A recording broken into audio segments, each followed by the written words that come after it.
Hey, this is Gamebound, a little series where we play one-shots and various short campaigns of one sort or another. Today we are continuing our Pendragon game from last time. This is definitely the first time I'm doing this intro because I did not mess it up first time at all. It seems like we have a friend in chat. Hello, Caleb and Amber is what he or she says. I don't know. 3 bowls of cake. That sounds familiar. I don't remember who that is. Oh, you know what? I think it's Ben. I think it's Ben from the Cosmere one shot that we did. Amber. I think that's who it is. Yeah. I couldn't recognize the username off the top of my head. Okay, so we're continuing with David, Seth, Amber, and Brian doing our little Pendragon game here.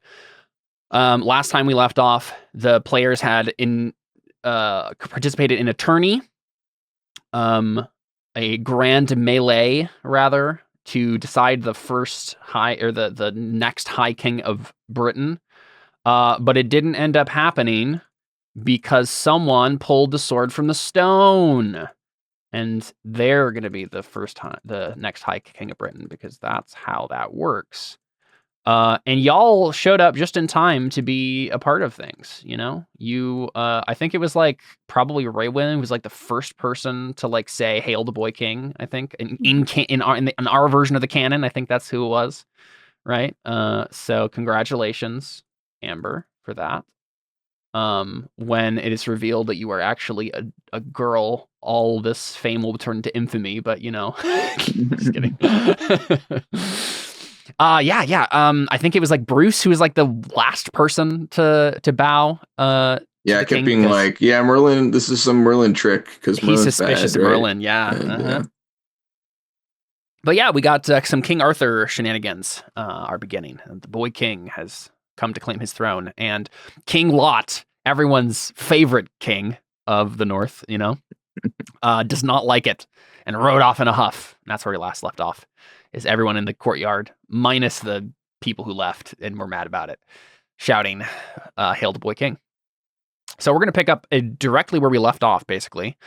Usually in Pendragon, we would do at the end of a session, it would go into the winter phase, and we would do like a time skip. It would be the next year.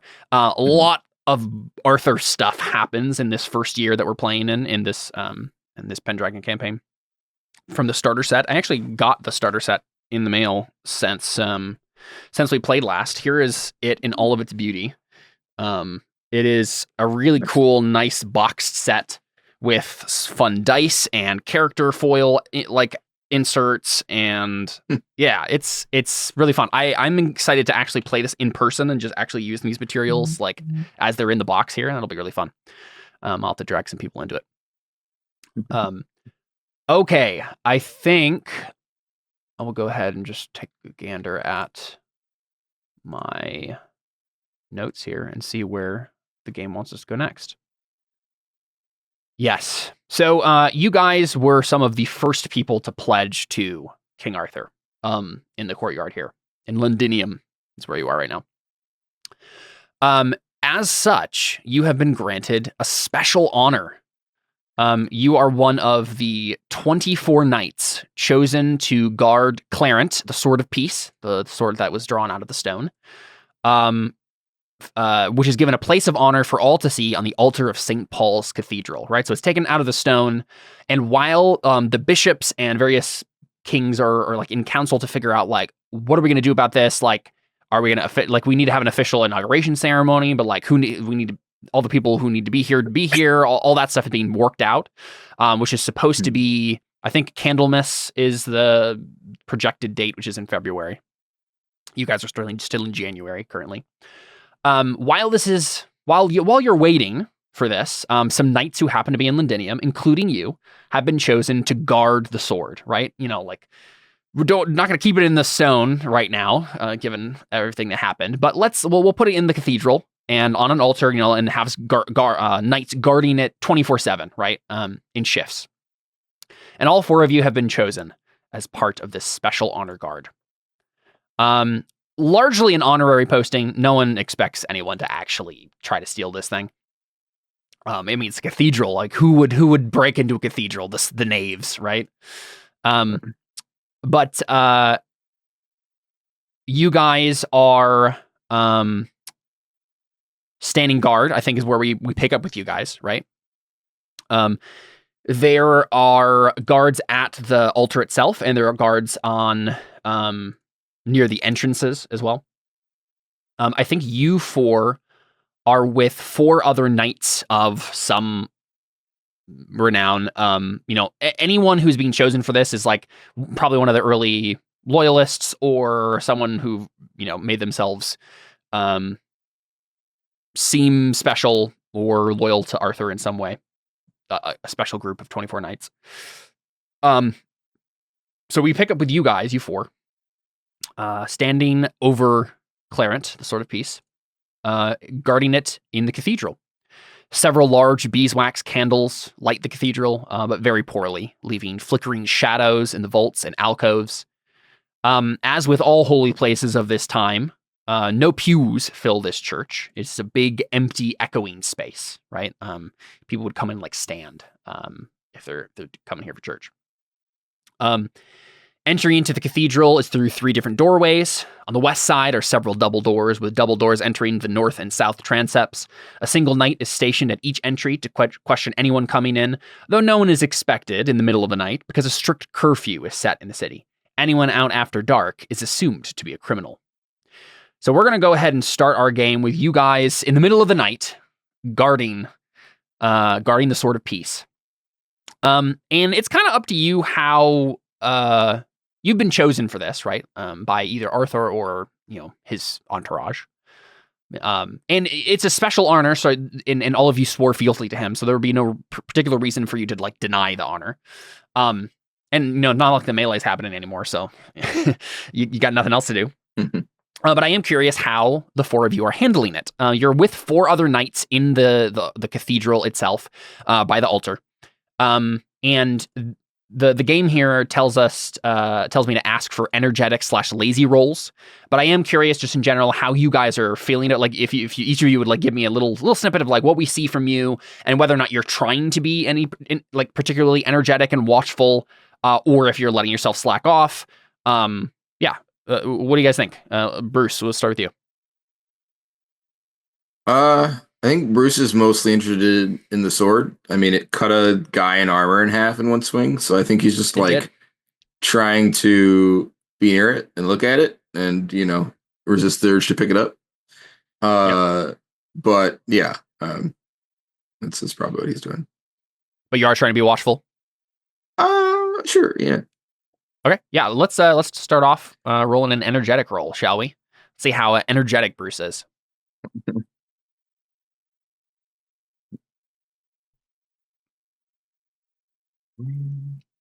So many things. There we go. I'm not very energetic, apparently. Oh, but you are. Oh, I did. Oh, I did the thing. All right, there you go. Yeah, so you're watchful. You didn't get a critical, so nothing too crazy happens, but you are still certainly awake and watchful, and it kind of makes sense, right? Like Bruce was wary about this whole thing, and so maybe you're on the watch for dastardly, like deceptions. Like, is Merlin going to come here and try to steal the sword? Is he going to cast is Merlin going to try to cast some sort of thing on it? Like, what's going on here? And he probably is trying to look like for any super obviously magical things about this. Not that he would have any idea what he was looking at if he saw something, but it's not going to stop him from looking anyways. Yep. And as a reminder for our audience, here's Bruce. He looks like this. That chin, though, man, what a chin. Yeah. There he is in his heraldry. Gareth, what about you? Are you trying to be particularly watchful? This is a church after all, and this is like a holy relic, basically, You're muted, my friend. Seth, you're muted. I think that because of all the things that Gareth is interested in, he would be particularly watchful and interested in everything going on. I think he also has an interest in the sword like Bruce, to look at it and stuff and observe it. Yeah, that makes sense to me. Let's have you go ahead and roll energetic on your trait list there.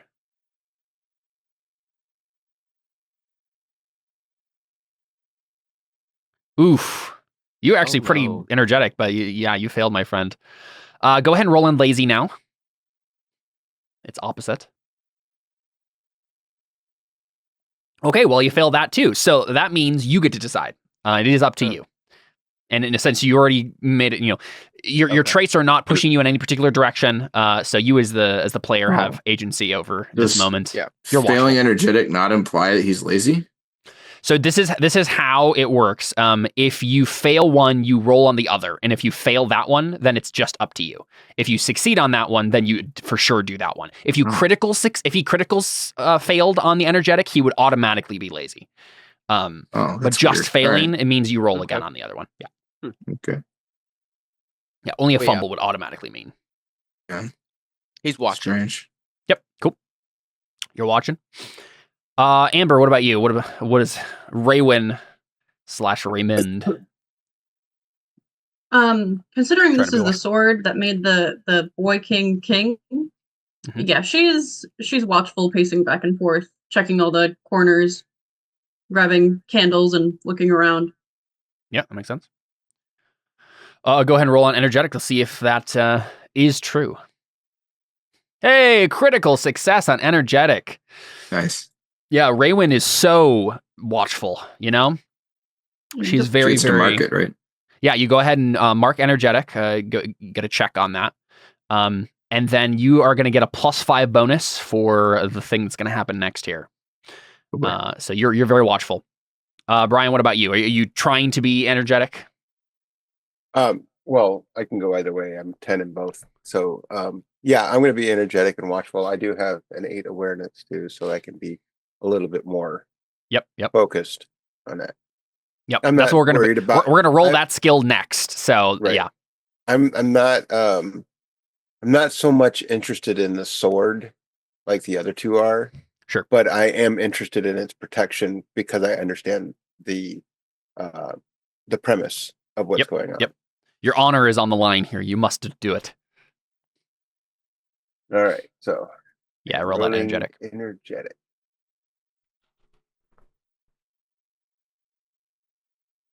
I succeed. All right. You are energetic, my friend, but not particularly so. So let's have everyone go ahead and roll their awareness now. And then, Amber, you're going to get a +5 bonus to this because you are very energetic. All right. Well, I succeed. Yep. So far, Brian's good. And the only person who's good is... What about you, Raywin? There you go. Yep. So Raywin and Carwin are on the lookout. I like this. I feel like David and Seth, their characters are probably more focused on the sword than they should be, right? They're looking at the sword to see like what's going on with it, but you two are actually paying attention to what your job is, like guarding the sword. So you're both aware of you hear something, right? So none of you are like dozing. Maybe we can say that like a couple of the knights next to you because there's like 4 other knights here. Maybe on the opposite side of the altar from you guys.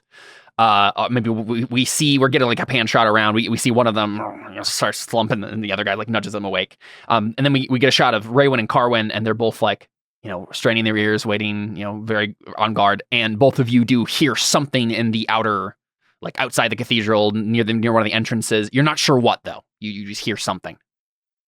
How do you respond? Carwin, go check it out. Just gonna go check it out by yourself. Yeah. What? Just anyway. I hold on to my sword, prepared to draw it, and I'll go look at the place where the sound came from. Okay. I will follow like 3 feet behind. Okay. Same Yeah. posture. Yeah. So the two of you go ahead and check it out. You don't like sound an alarm or anything. You just kind of like make sure that what you heard is actually something worth being alarmed about. I'd say I'd give a hand signal to the other two, but they're probably too interested in the sword to see it. How much do you think it weighs? Yeah. Let me see. Double checking this note here. Okay, I see. Okay, so the only what it tells me here is that there was a chance, like if you critically succeeded, that you would have like actually gotten there fast enough to engage with what was happening here. But you basically what we see from the two of you is like you start to creep forward, and then it becomes obvious that like you hear a gurgle, and then poof, rushing into the room are half-naked men covered in strange blue sigils. They spring from the shadows and attack, right? So you start to get towards, like you're into the shadows beyond the candlelight, right? And you're getting towards one of the entrances. And then you see some movement in the shadow, you hear a gurgle, and like one of the knights who was like guarding the entrance, like just falls in front of you, like, into the cathedral. And you hear the clatter of steel, and then all these like wild men jump into the cathedral and start attacking people. Seems really subtle. I'm sure they got through the streets easily. Yeah. Who knows? So you are not gonna. Don't worry. You two are not going to have to fight these guys yourselves. Basically, the chaos ensues. They rush into the room, and you two being on guard about this is enough to make sure Bruce and Gareth and the other knights are paying attention by the time these guys run in, and so all of you can just like rush forward and engage them, right? So let's do a battle, shall we? It looks like there are two. These are Picts, by the way, Scottish men from the north. Proto-Scottish. They haven't married the Irish yet. Yep. The Picts, there are two Picts per player knight. So you are going to be over what's the word? Outnumbered. Yeah. We can't catch a break. Yeah. But actually, it's 2 Picts per player knight. There are 8 of you here. Oh, remember, because there are 4 NPC knights. 16 Picts. Yes. So no, not 6, not 16. There are 8. There are 2 per player knight, is what it's saying. Yeah. So there's enough for each of you, right? Right, because there's also a knight, friendly knight for each of us. NPC exactly. knights. Yeah. Okay. So we're not going to pay attention to what they're doing. They're just engaging one Pict on their own. But each of you will go ahead and fight one Pict. Okay. So yeah, let's do this, shall we? We'll do a combat. And we won't have to worry about like battle stuff, right, this time. It's just straight up combat. Let's bring that up, shall we? Okay, everyone declares combat actions. So you guys tell me, what are you doing in a narrative sense? You can give us to it first. When the Picts rush in, Raywin, Carwin, especially, like you're the first to notice this is happening. You just like charge? Are you wait for them to come to you? Like, what are we seeing here? Well, as they're already charging in, correct? I mean, we see them rushing in. Yeah. Right. And I've already had my hand on my sword ready, and I'm in front of Raywin. So I will step back, pull my sword, and prepare to thrust. Mm-hmm. Sounds good. And I'm going to assume Raywin's going to have my back.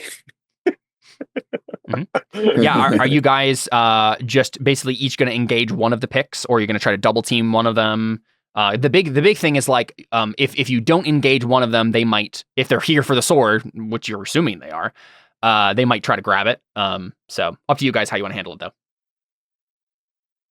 I think might require a roll, but I would think I would try to put my back at least somewhat to Carwin's back, and but also engage one of the Picts. Sure, yeah, we can narratively say that you're next to each other, back to back, but you're both engaging your own Picts. And you're just going to attack them? That's your plan?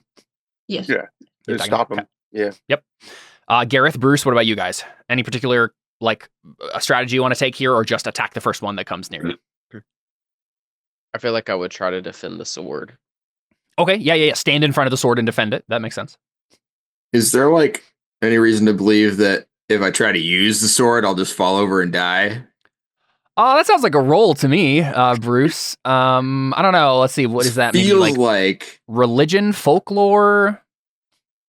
Feels like plausible deniability. I had to use it to protect it. Sorry, Yeah, I would say either like religion or folklore, maybe. Oh, good. I'm sure I'm great at both of those. You're 5 at both. Sick. No, 5, not 6. Wow. Whoa. Oh, you succeed. You know, Okay, so- I like this a lot better than Branding Wheel. I succeed at things I shouldn't all the time in this, and I don't understand how that's possible. But Yep. Where is this? So, I do have stats for the Sword of Peace in this game, in the adventure here. man. I think so your religion check there tells you you will not drop dead. Certainly, that's not what's going to happen here. Right. But it's not necessarily the appropriate response to just grab it off the altar. But no, you will not drop dead. If someone notices and it's possible that you could just get away with it because it's going to be a chaotic battle anyway, and maybe you could just say like I had to grab it because they were going to grab it. Like that'd be fine. If it was like Arthur was standing right there and saw you do this, he would be like, "What are you doing, buddy?" But like, well, yeah, but I mean, if Arthur was there, I'd expect him to do it, but he's not, so I got to do it. Yeah. Okay, sounds good, Bruce. You can take the Sword of Peace. Do it. I do that. All right. Yeah, you just turn around and grab it. I don't think that there is like a what's it called? An action for that? An action for this. I think you can just grab it. All right, cool. It didn't sound like you were. I don't think you guys had your swords drawn already. So we can just say that instead of drawing your axe or whatever, right? It's faster. I'm right here anyways. You just grab the sword. So for your benefit, David, the Sword of Peace grants +5 armor protection to the bearer. Disgusting. It causes all the wielder's vassals to make their homage to that lord roll with a +10 modifier. You don't have any vassals, so that doesn't matter for you. Yeah, I mean, that sounds cool. But also, it converts a sword-armed enemy's fumble from a dropped weapon to a broken weapon. So you automatically like destroy their weapon when they fumble. I think that's for all swords, right? Actually. Well, not that it matters. But I think it says here, converts a sword-armed enemy's fumble from a dropped weapon to a broken sword-armed. weapon. So it acts as a sword to swords. Okay, I see. Mm-hmm. All right. I gotcha. Cool. It doesn't increase my skill. I was hoping it would do that. It does not, no. Well, yeah, crap. All right, whatever. Does make your armor better, though. True, yeah. I'm a lot better than I axe in my sword, so I was hoping it would make me better, but all right, here we go.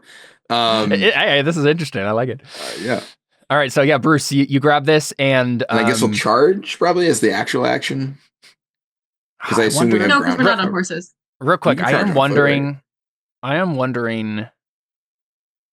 It's peace with an EA, not IE.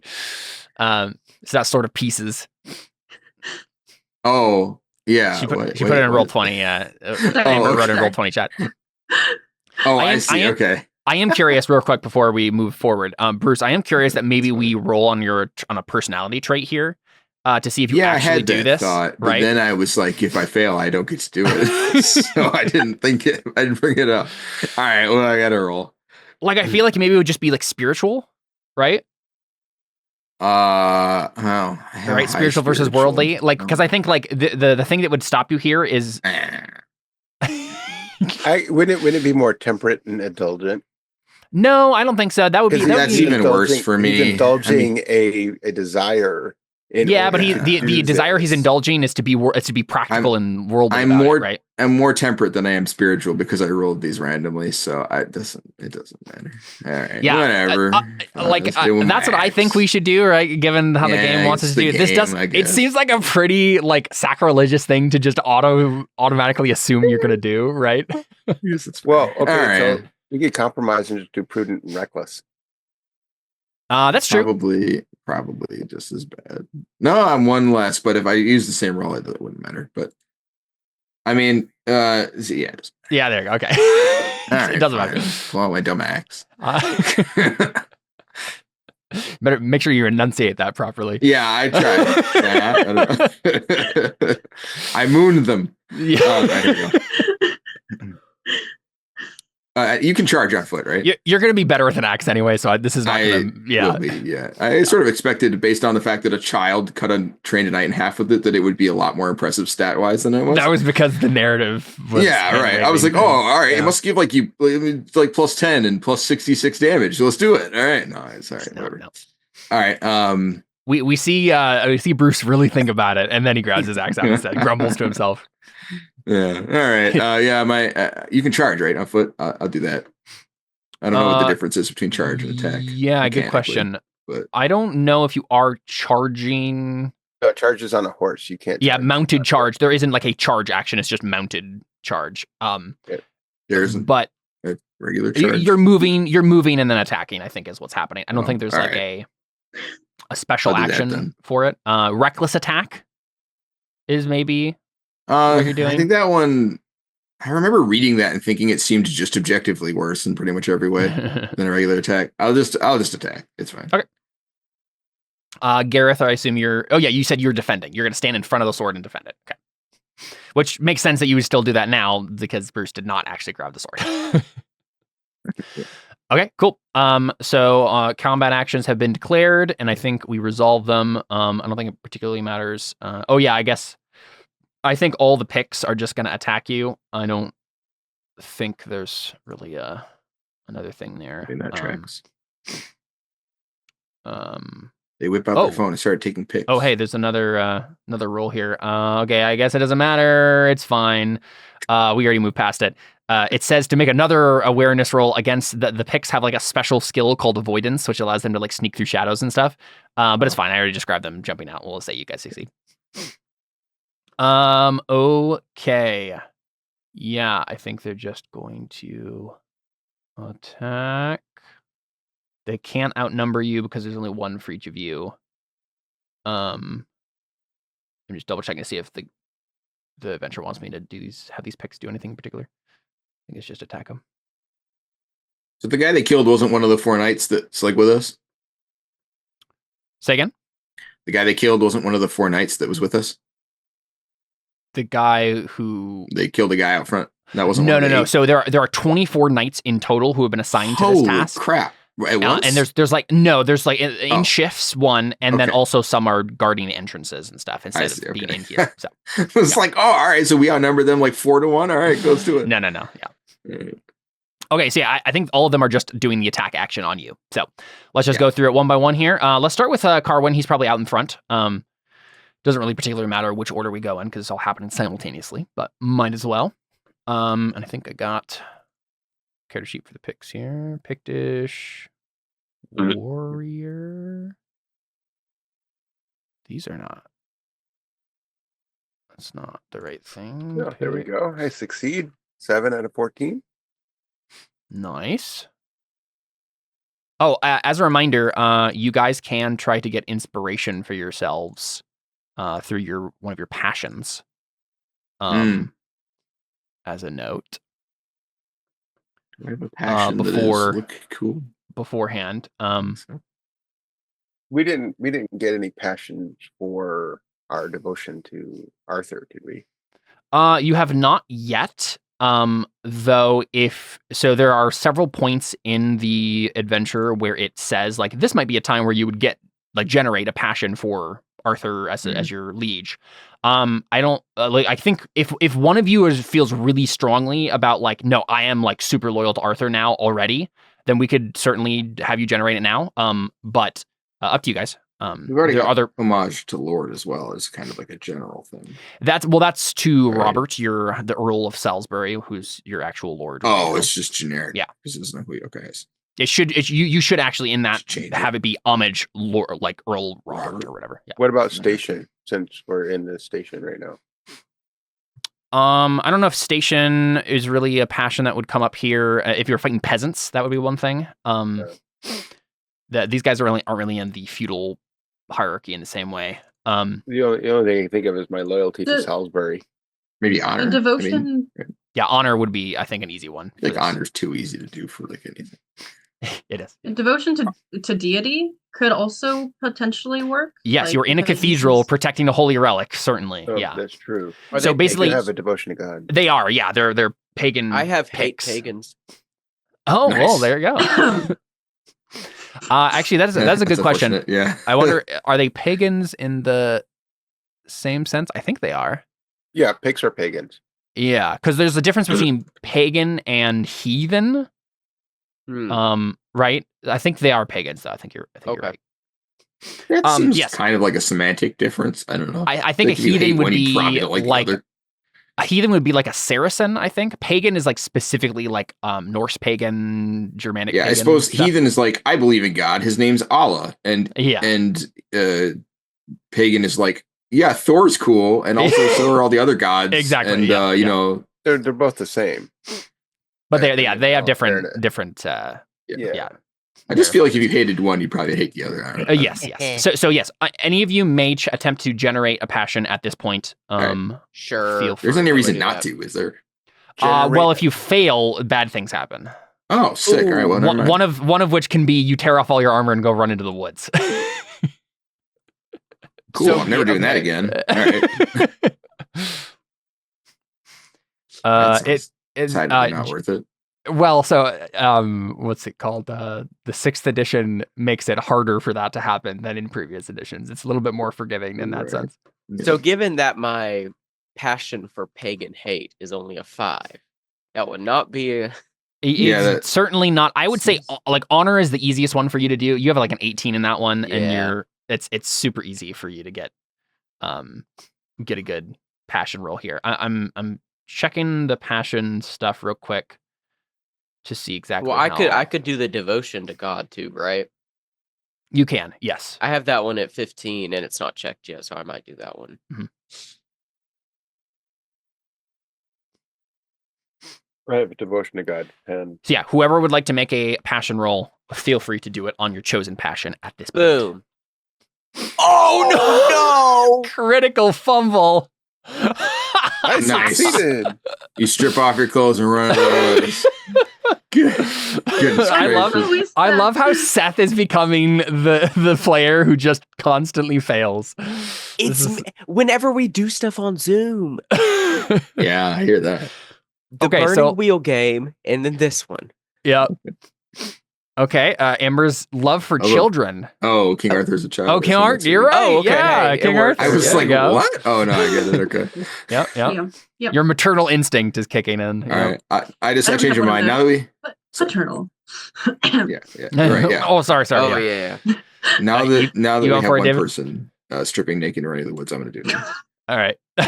Well. Nice. Okay. So, let's go from good to bad here. For those of you who just succeeded, you are now inspired. You get a check to your passion. So go ahead and check that now. And you are now, you have a +5 bonus to a single skill or trait chosen by you while the situation persists. What do you think, Raywin and Carwin? What do you think your +5 is going to? Just sword? Yeah, I'll put mine as sword. It brings it up That's to 19. that's the one that makes the most sense. Okay, so Bruce, you failed, which means you have a passion crisis. Oh, good. Seems like a good time for that. All right. On a fail, let's see. Unopposed. Maybe it passion makes sense for you narratively, because you don't trust Merlin. Mhm. If I fail, can I pick up this? No, I'm just kidding.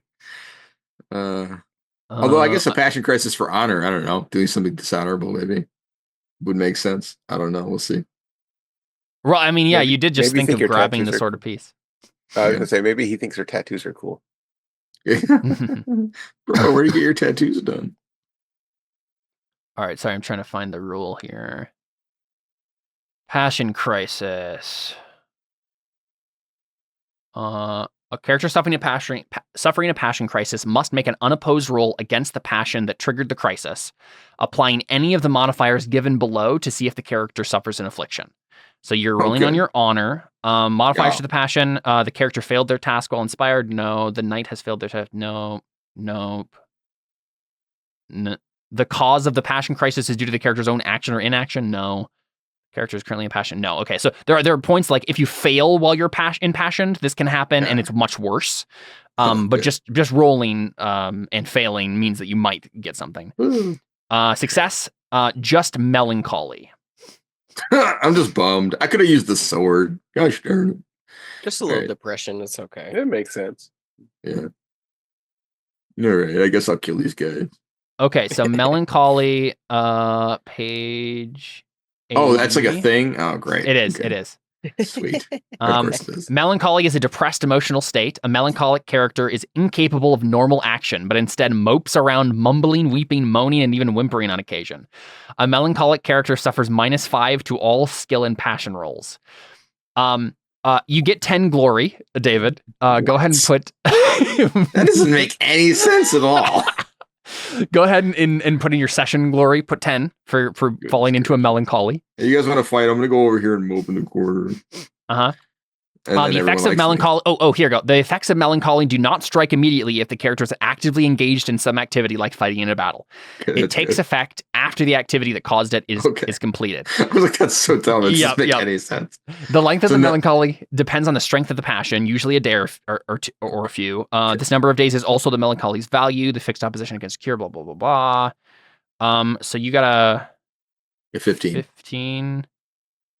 This is a lot more involved than I thought it would be. If I'd realized it was going to be this involved in a regular failure, I still wouldn't have done it.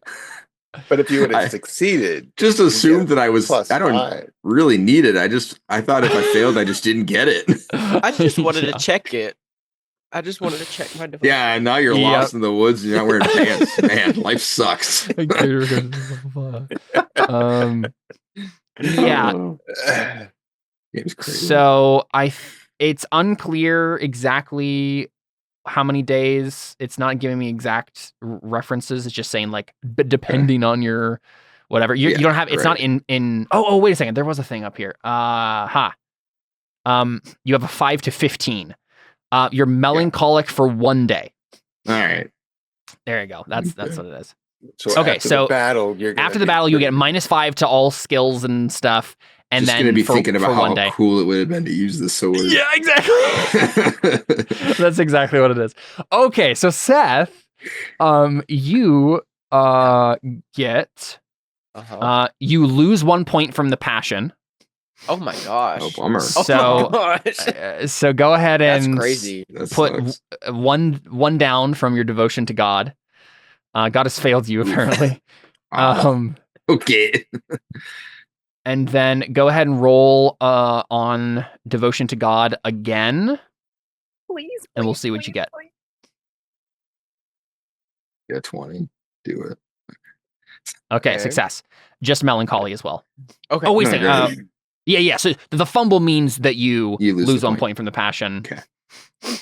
Now, when it said that none of the effects take hold until after, that also means the penalties, right? I assume we don't get those yet. Yes, exactly. That's good. Okay. Okay. It is saying.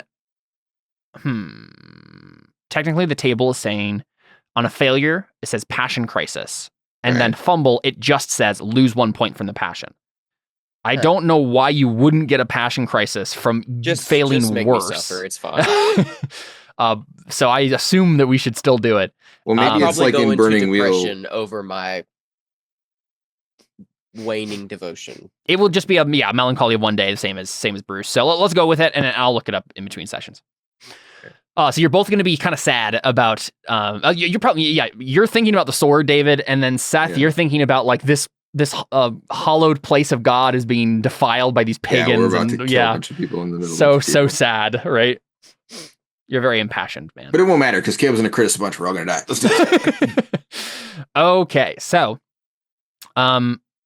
should we re-roll our rolls to attack then? Since we've been inspired by our passions. Did you roll? Oh, I didn't even realize you rolled. So yeah, don't. I'll ignore those. Okay. So both Raywin and Carwin got a +5. Yeah, is that what's happening? Yeah. Okay. So yeah, Carwin, go ahead and roll your attack, my friend. Very nice. Succeed. Probably not going to do too well opposed. I will go ahead and roll. I think they have axes.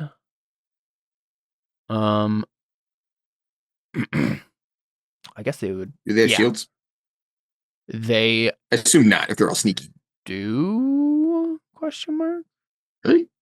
I thought they did. Maybe they. I think it'd be hard to sneak with a shield. They do have a shield. Okay. They have a Tarjay shield. Pretty sure axes are good against shields. That's why I asked. I don't remember why. They just are. Okay, so he's going to try to hit you with an axe, Brian. Rude.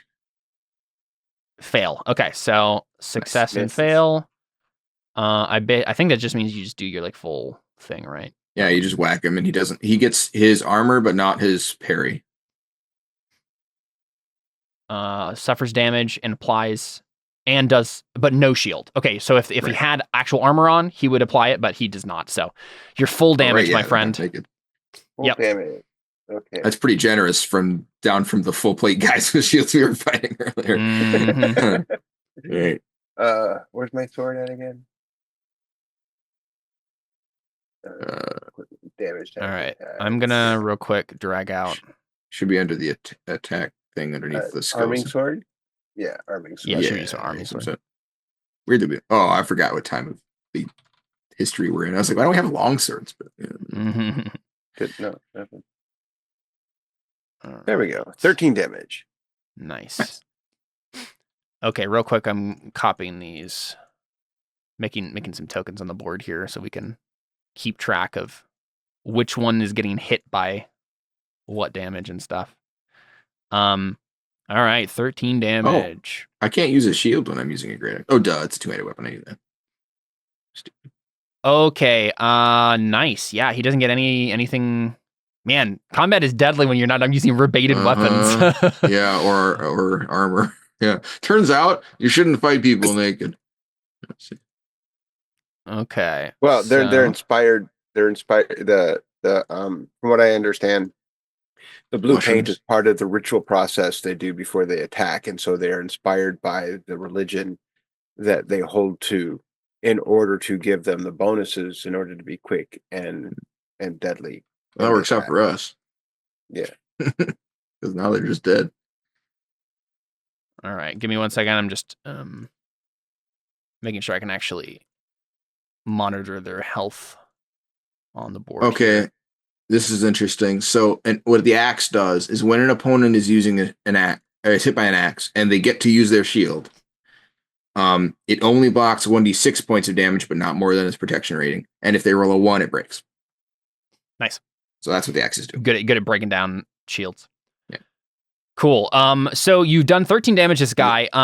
That is enough to get. He's not unconscious, but he does get a major wound. Nice. Does he fall over? That's his, and he has to roll to see if he falls over. Oh right, yeah. So he will roll his dexterity, and he fails. Nice. So you did knock over the guy with your sword. Correct. And he got a major wound. What does that actually mean in Pendragon? No one's actually gotten a major wound yet. I don't remember.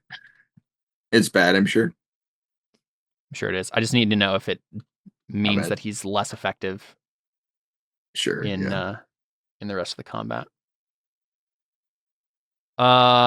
Damage from a single blow, major wound. The character immediately goes unconscious. So he's unconscious immediately because you hit him. You did enough damage in one attack that he goes down. He checks the debilitated box. The rest of this probably doesn't matter because he's just going to be unconscious. That's scary. It's actually pretty easy to take people out in one shot. Mm-hmm. Oh, he's not wearing armor. Okay, yeah. I was like, I only have 15. Like, that's only 2 points short from knocking me out in one hit. But yeah.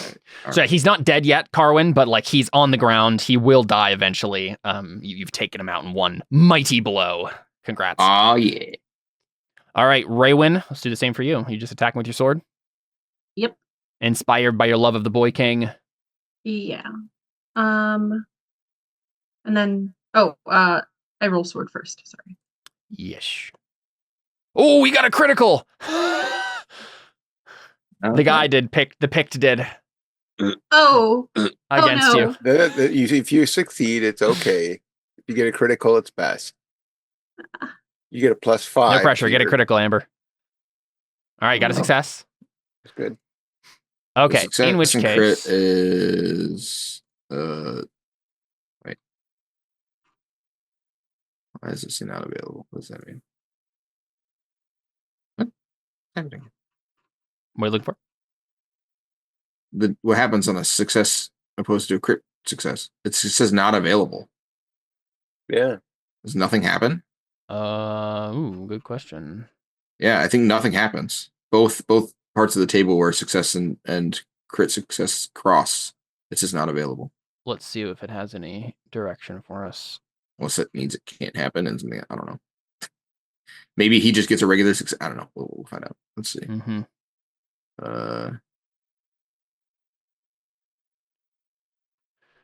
Well, let's look at the actual attack action. I think that will help.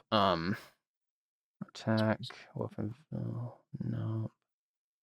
Maybe No, not. that's super not helpful. Yeah, because the Tells us top one nothing. is actually combatants tie. So if they both got a critical test, both would suffer damage, minus the armor and shield parry protection. Yeah.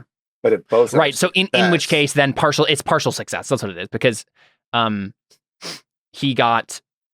Oh, right, because they Right. both succeeded. Yeah, so she didn't get a success. She got a partial success. That's why you can't have that. That's why it's not available. Yes. Okay. Yes. Right. I see.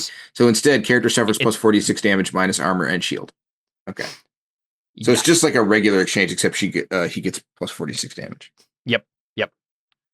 All Because right. success wouldn't make sense because Yeah, you can't you get didn't success if fully you both succeeded. succeed You that got a way, partial yeah. success. Yeah, and crit doesn't Uh, add to the damage, so it's just regular. it does. It damage. does. He gets a plus 46. Oh well, yeah. Yeah. I'm just yeah. So we'll see. I guess Okay. that's going to be So ugly. Yep. Character suffers 46 damage and applies your whole thing. Okay. So you get to apply your whole armor and shield rating here. Yeah, except for she has to roll her shield because he's using. Well, actually, hold on. It might not be every axe. Oh my goodness. that's 30 damage. That's disgusting. And then Let me armor. See you next week. yeah. Bye, Ever. Yeah. Armor and shield make that Yeah, you would less negate. by. Yeah, but hold on. What kind of axe does he have? So it really doesn't matter because I might be dead. Because if it's a battle axe or a great axe, It is a then battle axe. She has to roll her shield to find out how much it reduces. 1d6. Okay, go ahead and roll a d6. Yeah, that's right. We just talked about this. Yeah. Sorry, not to be that guy. No, you're good. Yeah, axes are good against shields, I think is the idea. Okay, so 3, it's up to its full shield value. Yeah, so you get 3 less for your armor on your shield than you would have So then it would otherwise. be like the shield gives you +7 armor bonus, and then the armor gives. I can't read my notes. Is it +16 or +6? So the shield would give you a 6, and now instead it gives you a 3.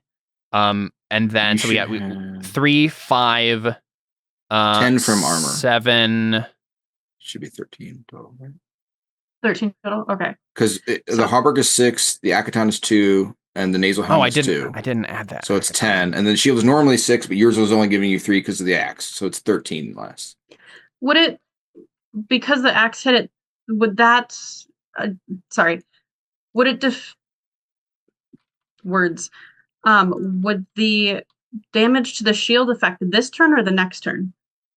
So the shield only actually breaks if you roll a 1, and it's next time. So the thing is, your shield is less effective, and then if you roll a 1, it breaks. Okay. So you rolled a Yeah. 3 though, so you're fine. Yeah. So But it that does. 3 take place this turn or next turn? Yeah, it's this attack. Basically, when you get to Okay. use your shield, it does less than Okay. it should because of the axe. Okay. Um, So I have surpassed 0. Oh. What's your hit? Oh, right, because Oh, you yeah, have 'cause you half weren't your at health full. from last time. Oh no. I'm at -4. Oh. Okay, are we sure? So it should just be. I see a 10 plus a 6. It should be 13. Yeah. Yeah, you're right, man. Woof. That's crazy. That is crazy. I said you know you were what? gonna crit, and I Okay, was being facetious. This is but what then we're you gonna took it. do. This is what we're gonna do. This is the last grace I'm gonna offer you, Seth and Amber. I'm going to make you at full hit points instead of half hit points. But from here on out, if you die, you die. Okay. Yay. We're out of fate Okay. points. Yeah. Okay. So you're you started probably with still major wounded, though, right? probably, yeah. So you start this with would major 27 wound then. Minus 13, so it actually did 17 damage, which Yeah. not quite a major wound for you. Thanks. That constitution is really paying off, Raywin. Whew. Thank you. Oh yeah, I'm Nice. forgetting you have good constitution. All right. You will have to roll to not be knocked down, though. All right. Okay. And that's dexterity? Whoa. Oh my god. I'm trying to make you to help you guys. I just go flying. No. I mean, you just, 30 you just damage. fall right into my back. Yeah, right. Yeah. Just clunk. Oh no! Knock him over. This is Okay, why really. women shouldn't be in combat. Wow. Well, Yeah. I felt something light hit me in the back. What's going on here? yeah, it doesn't even Wow. phase him. Ragdoll. Okay. First he doesn't go forward when he hears a noise. He makes me go forward. And now he's light on my back when he gets hit. What? Yeah, it's funny. I didn't think Carwin, about there's a spider. how suspicious that was until you said that. That's funny. That she made you go first. Okay, on a failure or on a fumble, you're knocked down. You begin the next round on the ground. A loser who fumbles for knockdown drops your sword. Oh, good. This means you got That means that if this ever happens to me, I'll be fine because I don't use a sword. I like that. means you drop your axe. No, it would The be rule worse. said you drop your sword. I'm fine. No. A loser who fumbles their opposed weapon roll drops their sword or breaks their non-sword weapon. It's Oh, worse if you don't. Wow, that bites. We're in the dark ages, my friends. Okay, so yeah, Raywin, you are on the ground, barely conscious, almost having gotten a major wound, but not quite. Your sword goes skittering from your hand. Yeah. Good luck. Crazy. Okay. All right, and let's go to David. Let's go to you, Bruce. I got a 10. I rolled earlier. Got a 10. Okay. You got a 12. Naturally. So success and partial success. All right. So I get Sorry, wait a second. One thing we forgot. Didn't no. Only Okay. on like a perfect tie do both suffer damage. Right. Right. Yeah, no. That's what I we just got. get to use my shield, which I don't have because my two-handed axe is too big to use a shield. Okay. So- Yeah. So you But got, like you can shield it. You can do that in Skyrim. Oh, you can parry though. Yeah. I don't remember. I don't remember what parry does. Gosh darn it! I feel like I have to Neither. look up something every time anything happens. Well, wait a minute. If okay, so he has a higher success. Okay, never mind. I don't even Yeah, know yeah. if you can parry with an axe. To be frank, parry but protection is a thing. yeah. If you could parry It's a with an sword axe. only thing. When wielded without a shield. Yep. Okay. This parry protection value functions exactly like a shield. A partial success triggers the bonus to armor protection. The character cannot. Okay, so, But what is it? And can you do it with an axe? It does say swords and some two-handed weapons. Oh, great. Okay. Well, how do I know which two-handed weapon? It should you can do it say in in Skyrim. the. You can do it in this. It should say yeah here Yeah, Skyrim, known for its two-handed historical ethnicity. hafted Yes. foot plus 2d6 shields only protect 1d6 and breaking a 1. That's Yeah, great. this is +2 parry, but not that it doesn't do it. So wait, is it Some of them give you a bonus to parry, unless maybe that's just what the parry is. Where's the sword? I'm assuming that's what it is. Yeah, that's the only value it would have. Yeah, parry +3. Yeah, so it's most of them aren't. It looks like quarterstaff has one, sword has one, sax has one. Mhm. That's it. Okay, so yeah, I don't get that either, which is fair. That's the point, is that I do a lot of damage. Okay, so you're full So yeah, armor let's and see if shield I'm though. alive. Yep. Yeah. Well, no, I don't have a shield. You're full armor then. Yep. So 10. All right, here we go. 15. So I take 5. It's not bad. How dare you tickle me like that? All right, sounds good. Last but not least, Seth, you're just defending, right? So it's likely you'll be fine and that they won't do anything. Oh, okay. I assume that's because you described yourself just defending the sword. So I assume you Yeah. weren't. Yeah. Okay. Where's Also, this? did you say I put my health back to 27? Yes, put it at your full health. Yeah. Oh, 25. That's okay. Yeah, that was Raywin's is 27. Oh, here's the whole big arm weapon list. I found it. What does a battle axe actually say? Reduce what? shield protection value by 1d6. Okay, so it does not. A battle axe will not break the shield on a 1. By the way, What? battle axe does not break the shield on a 1. Only the two-handed hafted axe does that. It says battle axes and great axes are able to strike over and through shields with greater impact. When an opponent is struck by an axe but is unable to use their shield, their shield blocks 1d6 and it breaks. Never mind. It's weird. Yeah, it's on the abbreviated table. It only says the reduced shield protection value by 1d6. So I just assumed, but it says the same thing for great axe. So yeah. Yeah. Okay. Okay. Anyway. What was I looking up? Defend. That's what I was trying to find. Defend action. Okay, so you just get a bonus to your skill. Right? Yeah, you get a bonus to your skill because you're not actually plus 10. Yep.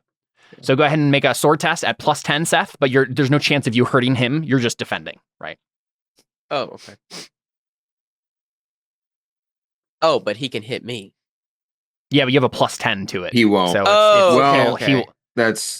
He will likely not. So modifier 10, right? That's how I do it. Yep. Okay. He did get it. You got higher. Yep. So you succeeded. Yeah. Oh, okay. Oh, that was him. I thought you rolled a 1, and I was like, you gotta be kidding. A 1's not a bad thing. It's just a low success. It's the worst you could possibly get in an opposed thing because it means any result that's successful by them beats you. True. But it's not a critical failure. No, it's not a D&D one, but it's not good. Okay, in which case, the opponent got a partial success to success. Does that change? Does defend change that at all? It does. It does. Yeah. Sorry. I was gonna say I feel like it wouldn't be very good if it didn't. Win or tie, character takes no damage, but deals no damage of any kind. Yeah. Nice. So you're just standing, you're stonewalling him in front of the altar, right? You shall not pass. You just have his hand, your hand on his head, and he's yeah. All right. Cool. I think in terms of the action stuff here. Combat movement. Yeah, then it would be if anyone wants to move around, you can. I want to go over to Raymond's guy. Characters who declared movement this round other than a charge now simultaneously move a number of yards up to their movement rate value. Oh, well, what's the situation around it? I mean, what does it look like? I just killed the guy. I just took out the guy in front of me. Ray just hit me in the back and on the ground. So, what does it look like around us at this point? Mm-hmm. I think movement's an action, by the way. I think that's why it's saying you just do it at last. So that's why it says it that way. I think it is. Let me check. Yeah, I'll look at actions and see. Sorry, go ahead. Yeah, because it's like zigzag and Okay, sorry, yeah. I was just confused as to what it was saying there. Basically, the Pict, you got this guy down to the ground. He's out for the count. Raywin is I think Raywin got like knocked to the ground next to you, and is like maybe like you see her like reaching for her sword, but it's like skittered away, right? She's like like on the ground. The Pict is probably gonna try to finish her off. I think let me double check what the this says here. There it is.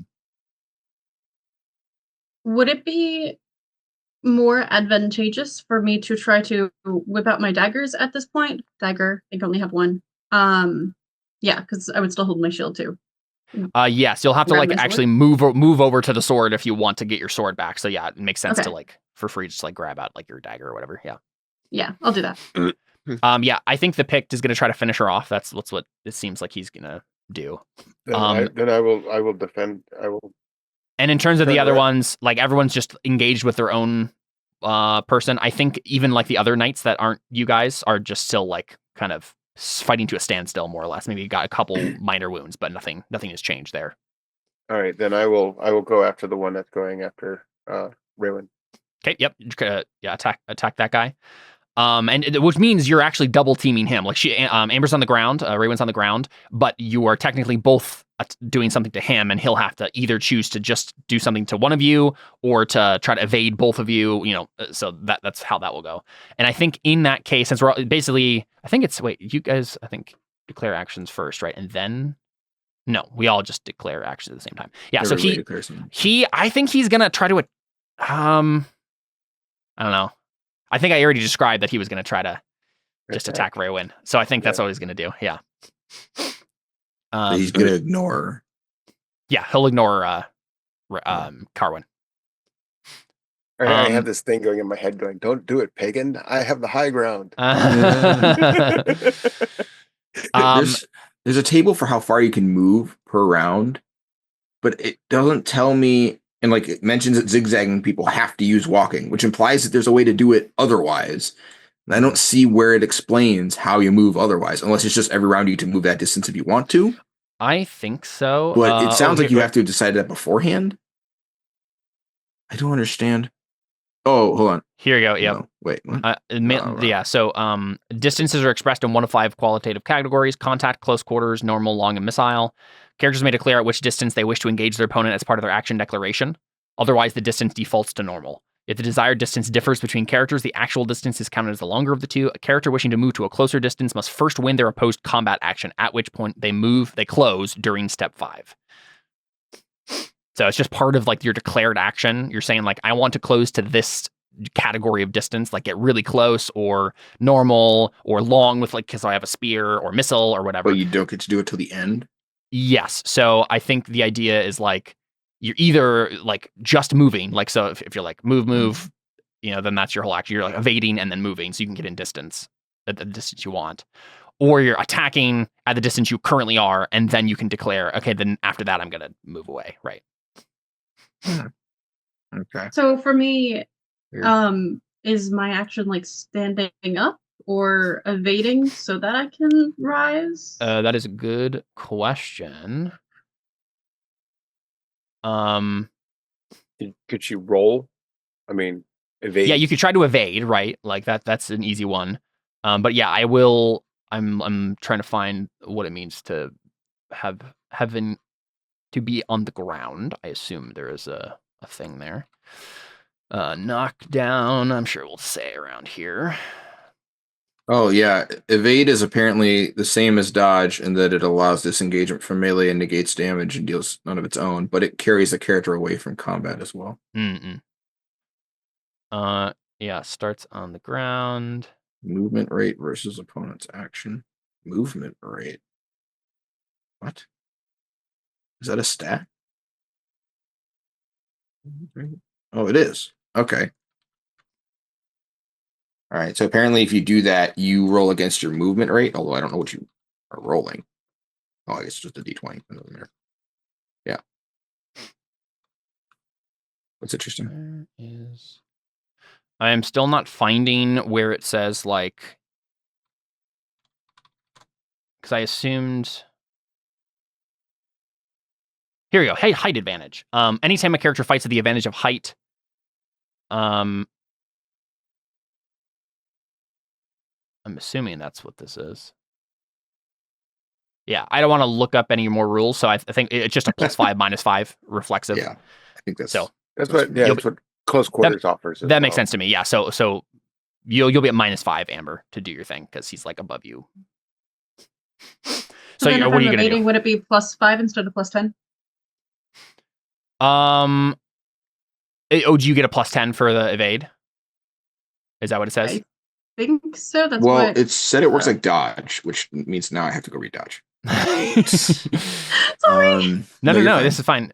Eventually we'll know all these. The character rolls pitted against opponent's rolls and uses penalty, whatever. Okay. You're using your movement rate as the stat, which is usually your a pretty movement high rate roll. Is what you're rolling on. The question is whether or not I don't think it gets like a defensive penalty. Doesn't like see defensive any fighting. bonuses. I think you're just rolling against that. And that's how evade is as well. Actually I don't know if dodge is that way. I didn't read it, but that part. But that's what I'd say. Yeah. So your movement rate, Raywin, is 16. So it's not bad. But you will be at -5 from that. You don't get any bonus to evading. It also does the defending thing where... does it? Evade does? I think so. Let me read it again. So it says, it negates damage and deals none of its own. So I assume... Yeah, it but it doesn't get a similarly +10. to dodge, and then it negates damage. It says explicitly in defend that you get a +10. Yeah. Okay. You're just using your movement rate. That's all it's doing. Well, yeah, but this is dodge, not defend. both of them, neither of them have this. Neither of them get a bonus. I'm looking at. Oh, okay. Sorry, I thought you were saying it did, and I was like, I don't Nope. think it does. Nope. Okay, gotcha. I think it looks like defend is the only one that like gives you a bonus Right, because yeah. you're like you're still fighting with your sword. You're just Mhm. not trying to score a hit, which is the most dangerous part of fighting in the first place. Yeah. All right, cool. Okay, so are you going to evade then, Amber, or Yes. try to stab him? Okay, just roll out of the way and scramble away. Yeah. Yeah. Okay. And then Bruce and Gareth, are you just going to attack your combatant? Yeah, if Carwin's I guess doing what I was so. going to do, then I'll just fight the guy. Cool. All right. Let's go opposite order this time. Let's start with you, Gareth. This all happened at the same time. Doesn't really matter. Do I Go just ahead and roll your sword. Yep. Yep. And I will roll for the Pict. Oh, man, we cannot get to break. That's a Hey, failure, hey, my oh friend. gosh. Man. Okay, And of you got a course. success. We might just die again, but this time to naked guys. This is embarrassing. Okay, so you got a failure and he got a Crazy. success. Character suffers damage Madness. and applies his armor protection no shield. So just 10, minus 10 from whatever this damage is.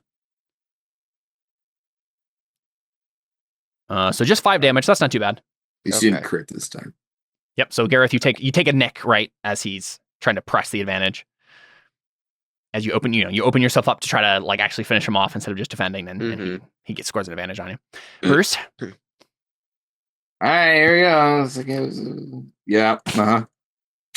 Yep. Oh, There he you failed. go. Hey! Yay. Oh my gosh. A miracle. all right, All success right, I've against been a waiting to do failure. this for a while. Same thing. He has and he can't use his shield, so just full damage on him. 76. Here we go. Whoa! You insta kill Nice. him. -3. Congrats, Oh, my man. friend. What does it look like when Bruce just like beheads this dude? Well, he hit me, right? So I think he Yeah. his sword like skips off my helmet, and then I just I do the same motion he just did, but his head just like chops in half instead. right, Just, like, 'cause shake he's my that head. helmet. Boom. Yep, and it just like the head, like blood spurts out, and his head rolls across the cobblestones, and Oh, blood has been spilled in the house of God. This is not okay. Cool. Yeah, he's very dead. Well, good thing that was not your actual great axe roll because that it was a Yeah, that would have sucked. Yeah. fumble. Well, that was a bunch of d6s. So No, I know, but it rolled your skill again too. Right above it. Oh, it rolled your did? skill Oh, again. that would have sucked. Yep. All right, cool. So let's do Raywin next. He is because like this is happening separately of what Carwin's Carwin is just a doing, hit, right? yeah. Whether or not Carwin hits this guy does not really have any effect on whether or not he hits you. So we'll roll between the two of you and see if you can get away from him. Yeah. So roll your movement rate here. How do I roll that? I think there should be a Can you click on the? It's No, not. you might just have to Is there do a not? d20 roll. Maybe is there Yeah, a naked d20 roll on the sheet? I mean, naked d20 rolls are hard. No, I mean, yeah, you can just roll it. It's just that it'll tell you Yeah, what just you're go ahead rolling and do against, a- and if you failed and all that stuff. just go ahead and do You a could D20. add as a weapon. Oh no! All right, that's a Are you fail. Well, kidding? now we just had to hope this guy fails. Oh my god! Hey, you failed. Oh, thank goodness! What does that do? Fail and Both fail. fail. Neither suffers damage. You're right. Like, Great. yeah, it's just Oh, we see him. It looks like he's about to get you, right? Like, and the Yeah. axe comes down on the cobblestones, like chips some of the axe off, right? But like you roll out of the way, right? well, I Or have maybe a free like attack on him. deflects off your armor slightly as you like Oh, roll no, away. he's ignoring it. So I have a free attack on him, right? You do. Yep. Hmm. Unopposed. Okay. And do I still have my passion bonus, or is that just on that first attack? Just whole situation. Yep. Anytime you rolled sword. 5. Nice. I succeed. All right, So, succeed against a damage. fail. I believe it's just like full He doesn't get to use his shield, damage, no shield. Yep, he takes the full which he thing. doesn't have armor. So yeah. Mm-hmm. Go ahead and roll your damage, my friend. 14. Nice. Yeah, too bad that wasn't the Nice. actual roll. Oh, All right, that's Um, max damage though. I think, right? Cool. And he takes another major wound, which means the same thing happens, right? Oh, Like no, I you see. cut him down. He's not dead, right? But they're both of your foes are on the ground bleeding out. Now, does from their major wound. he fall on Raywin or near? No, I think Raywin's like evading, right? She's like trying to scramble away. So I assume he like falls where she was, but like she's already scrambled part of the way away. Leaving Okay. a blood trail, Yeah. I mean, look, you didn't take a major wound, so like you're not going to have any like super debilitating effects from this. It's just, yeah, you got cut pretty good. All right, cool. So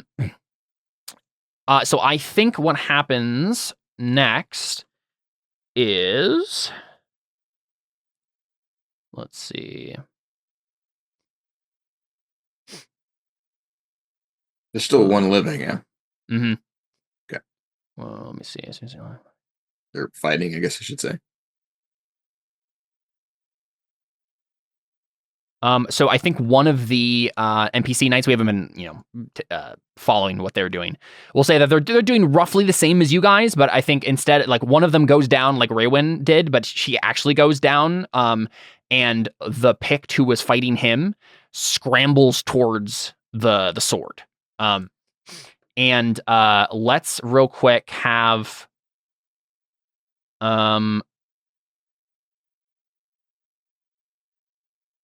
everyone will go ahead and do we'll go ahead and declare your combat actions. This round, the one Pict who is unengaged with someone is going to try to steal the sword. Oh, right? I mean, I'll kill that guy.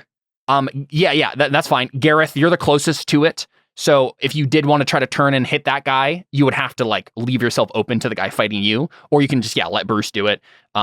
Amber, Carwin, what do you guys want to? Raywin, Carwin, what are you guys gonna do?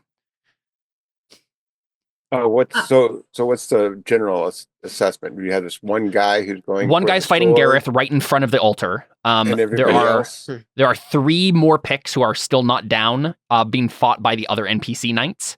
But one of the Picts cut down their opponent and is rushing towards the sword. And on his turn, is going to grab the sword.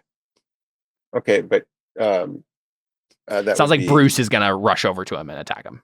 But Gareth is over there too, correct? And Gareth is over there, yeah. Okay, so I'll go. I'll just look down, see if she's still moving, and then go to the next target. He's still moving. Sorry. And then go to the next unassuming target and just take him out. Sure. Go down, whatever it is to go down the line. Just start. Yeah, there's like another guy. There's another Pict over here, who is being fought by another knight, so you'll be able to double team that Pict with that guy.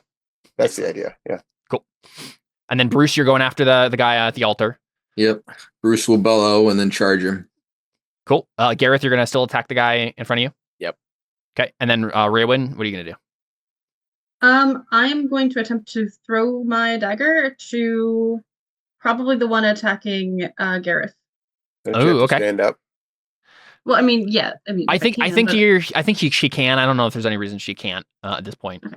Okay. I'm not sure, but didn't it takes a turn to get up? I don't know. It wasn't one of the listed actions, but yeah, and I don't see anything else about like knockdown stuff that would tell me that that's what has to happen. So I think I'm fine with her just standing up. I can look it up in between sessions, but I just want to keep things moving, I think. Yeah, so let's see. I assume you can do so. I don't know what the role is there exactly. Let's type in the word throw and see. Yeah, here we go. Missile and throwing weapons. Yeah, dagger. Yes. Range short. Yeah, I think that's good enough. Yep, you would just roll your thrown weapon skill.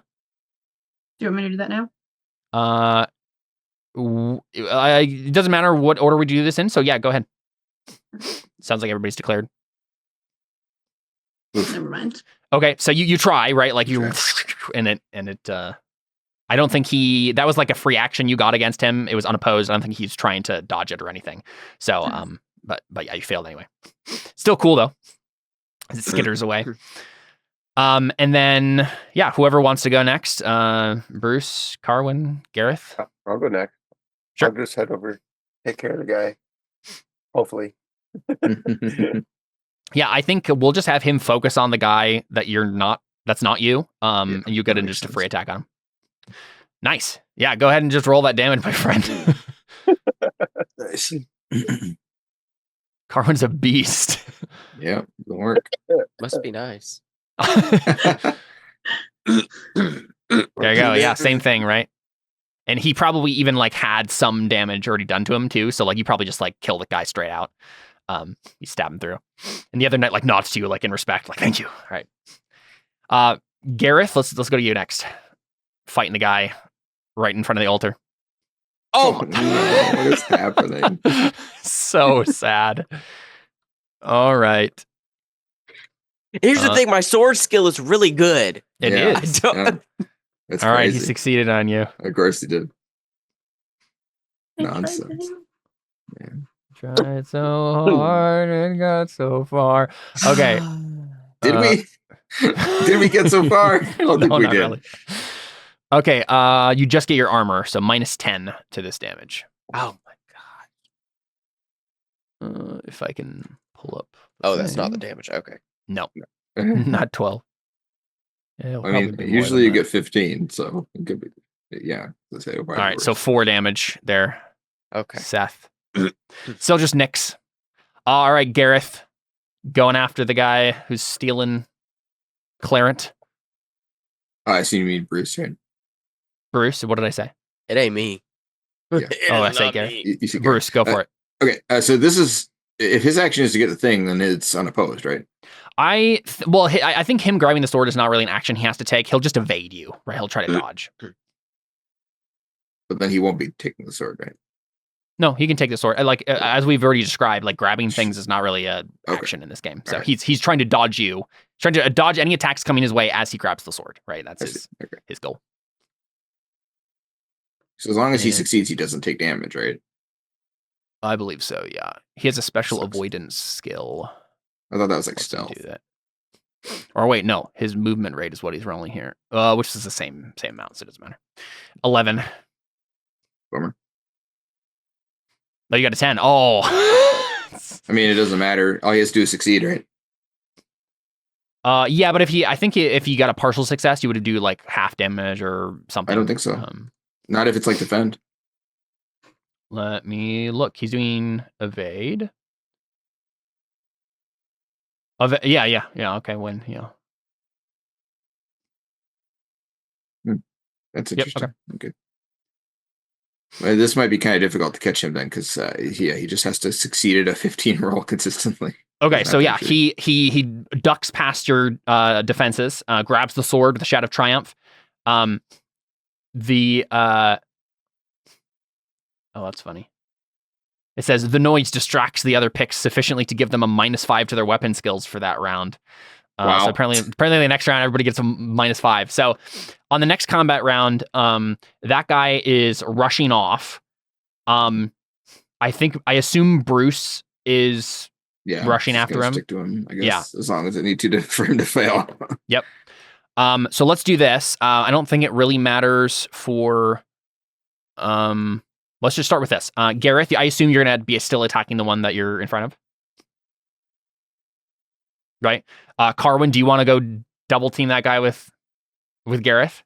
Please, I need help. Along with the NPC knight. Right. Yeah. So yeah. The two of us can come over and that makes sense. Take care of him. Mm-hmm. Okay. Do I roll? And then Raywin, are you gonna do anything in particular? You can go get your sword. Yeah, that would be nice. I was also wondering if I could somehow inspire the other NPC knights, like guarding the entrances, to be like, get the dude. Like close the doors.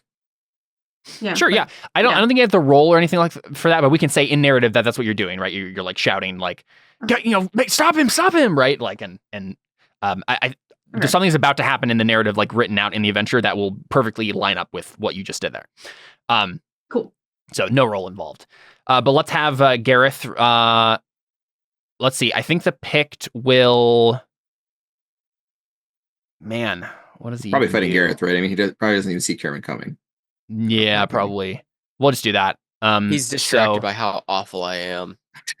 So let's just do that first. He'll roll against you, and then Carwin and the other knight will get free attacks on him if you don't finish him off, Gareth. He's probably distracted by how really hard it is to kill someone who's covered in plate So armor. -5 to that. Oh yeah, sorry, -5 to his skill, which means he still Fail. succeeded barely. Well, no, right? If his threshold is 9, No, you roll a 'cause- 10 then. Oh, it is. It is. Sorry, I was just not doing math Oh, correctly. you're fine. He failed. Yeah, so you failed. So go ahead, Gareth. All you got to do is succeed. Yeah, you might That's all not you gotta even do, need buddy. Yeah, that's all I gotta do. Is fail. help. You gotta be kidding. I'm so sorry, son. I'm so sorry. Okay.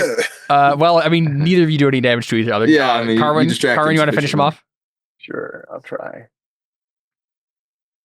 The Pict who would not die, Yeah, I guess. Yeah. or rather, the swordsman who could not hit anything. There you I go, Carwin. succeed. And it's a free hit, so just go ahead and do your damage. Yep, he's Nice. dead. Or like, he's got a major wound and goes down. Right. So Carwin, you're carving through these picks like nothing. So what do you say when you and that knight come over to help Gareth? You have a quippy one-liner for Gareth? Yeah, I do. I said, "For the glory of the Lord." And then Seth just starts crying because he goes into a No melancholy. wonder I'm melancholic tomorrow. So Because I funny. did roll my devotion to God. Right, yeah, exactly. Carwin succeeded on that. That's funny. Cool. And then I don't know why I did that. Bruce. So you are chasing after the Pict. Now the Pict has a really high movement rate. Oh yeah, this is different from what was on the sheet. Huh. Weird. Okay. In which case you would likely not be able to catch this guy. But responding to Raywin's impassioned plea, that knight who got cut down by the Pict, we'll say he was like on the other side of the altar over here. He, with his one last dying breath, he reaches out and grabs the Pict's leg, and the Pict trips onto the ground, and the sword of peace goes skittering across the stones, and then the knight dies. And he just says, "For Arthur," right? Nice. And you will have now a moment to either go attack the Pict, grab the walking. sword. Yeah. Well, Yeah, I what suppose direction if did I- the sword goes? I mean, is it towards us, away from us? Do we have to run Away to it? from you guys, but I think it's close enough to Bruce that he could grab it instead of attacking the... I want to kill the guy, but mechanically, it will be much easier for me to keep him from getting a weapon if I'm holding it than if he goes for it and I have to hit him and he's dodging. Yeah. So I'm going to go get the sword instead. Cool. Do you want to just like then swing at the sword, swing at him with the sword? Like If you I want can, to? yeah. Go for it. All right, cool. We see you drop your axe, right? Like because you're like Yeah. quickly rushing to get the sword so he doesn't grab it. And then you Sword. stand over him and cut him down with the sword of peace. But he's on the ground, right? Yes, I think he'll just try to evade you, basically, is what he's doing. Okay, so then he gets a -5 for evading, right? For being on the ground? Yes, for being on the ground. Yes, you're right. And I get a +5? Not that it matters. So his threshold is now 15, which means I'll just roll his avoidance here. Okay. His movement rate is Wow, actually he had 20. Yeah, I had 20 movement rate. Yeah. I mean, I have 17, so I guess movement rate must be kind of high based on something. I think it generally. typically is, yeah. But Which is good because it means you can actually run away from things instead of dying. yeah, but I mean, if those things have 20 movement rate, it kind of doesn't make a difference that it's high. All right, so he did succeed and higher than you. A little bit much. So I think that means that you miss, right? That you swing down with the sword of peace and miss. But more importantly, now he doesn't have it. He can't just dodge out of the building. Yes, exactly. Let's see. Yeah, I mean, I honestly don't think it really matters that much. I think the rest of you are gonna like come over and like all stab him at the same time, right? Like there's not really much he can do super there. bad. Yeah. No, I guess wait, he was rolling to evade, so he runs, right? Right. Yeah. So I think what we say is that Pict runs away, right? Like, and Sure. at that point, any of the remaining Picts like also run for it. They're like, like we didn't do it. We couldn't do it, and they run away. So you couldn't kill the guy, but he just gives up the chase for the sword because he sees the bloodlust in your eyes. We got 2 that are still alive. Yeah, and I think we can just At least, describe you guys cutting them down easily here. No. We would question. We have to figure out where they came from, who sent them. Very true. That's what I would want to do with the ones that are alive. Do we We'll speak use the same other one language? as an example if he doesn't tell the truth, and we'll cut him a pieces. Sure, yeah. I've So got a I 12 think in brawling. I just beat the crap out of him. let's go ahead and do this. Let's have everybody make an intrigue roll. There's no torture. Oh, intrigue is there. Okay. Yeah, and Well, this is a combination of this is a combination of what you're able to get out of them yourselves and what maybe someone else might be able to get out of them, and then you hear by gossip, right? It's just like the fallout of the situation, what you might learn about who did this. There's not an intimidation or anything like that. Nah. Well, just roll intrigue, and All right. there you go. Carwin succeeded at least. What the heck is this game? It's so weird. I don't understand it. Wow, Verse. I have a 15 and I'm like, fail. Well, actually, I did pretty well. But last time, this time I get a 5 and I'm like, succeed. So Bruce and Carwin, you both So hear that the consensus is from, you aren't able to get as much as you would like to have out of them. Like you didn't get a critical success, but Sure. You're able to learn from them, and the other knights who interrogate them are able to learn. The Picts are from the mountains of Caledonia, which is to the north, right? So, and it's let me see if I can grab the map real quick. See if anything would Next jump to out to you guys. Caledonia. It's they north take pizzas of and they York. wrap them up. It's north of York. It's above the wall. It's beyond the wall. That's what the actual supplement is called that has them. Right. I was making a calzone joke, but Caledonian boar was? what? The Maybe, Caledonian boar.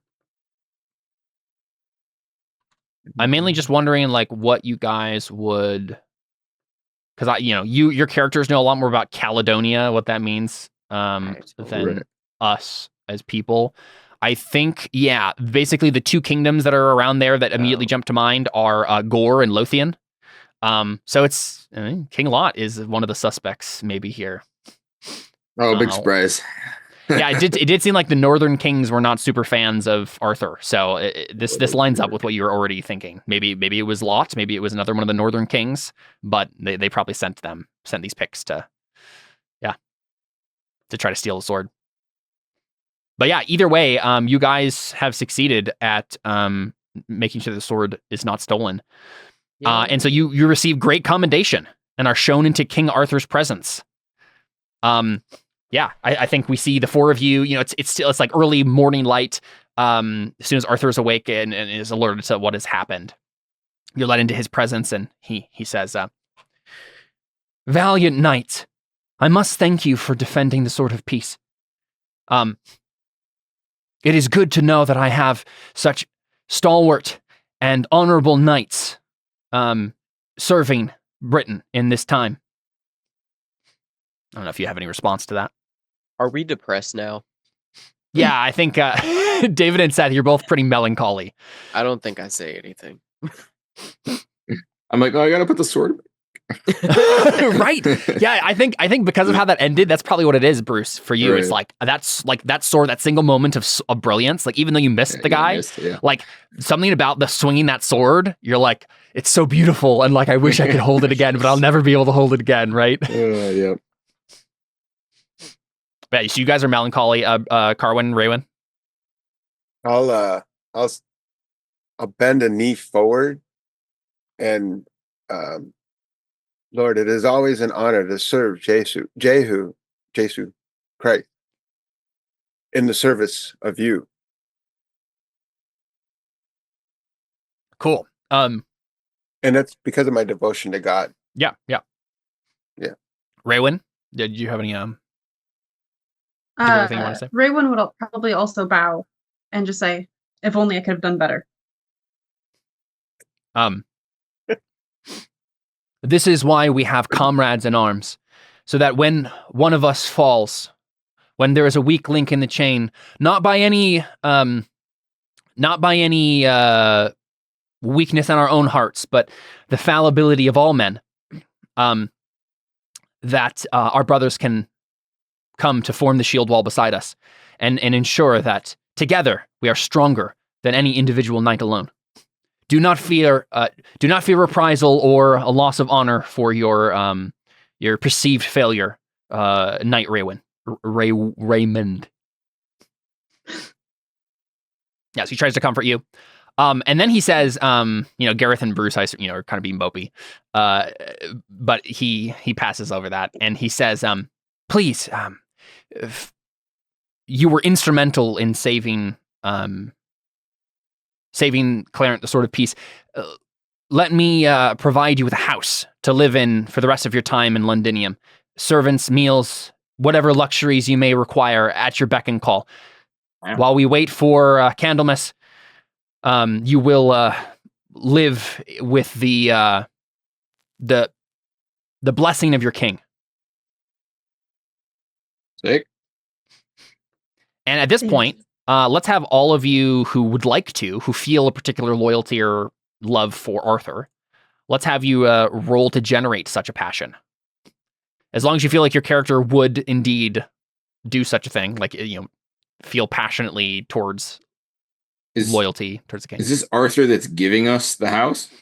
Mm-hmm. Either that or just like he makes someone else do it who has sworn fealty to him. But it's directly him responsible for having given us a sure. I will now. Probably wouldn't have earlier. But. Yeah. So go ahead. Now you're gonna love him, right? Yeah, exactly. Go ahead and have everyone roll a 1d6 plus 6, and that will be your starting passion for loyalty to the king. Is it R/? /R space 1d6 plus 6. So that's a 12 for you, Amber, because it's plus 6.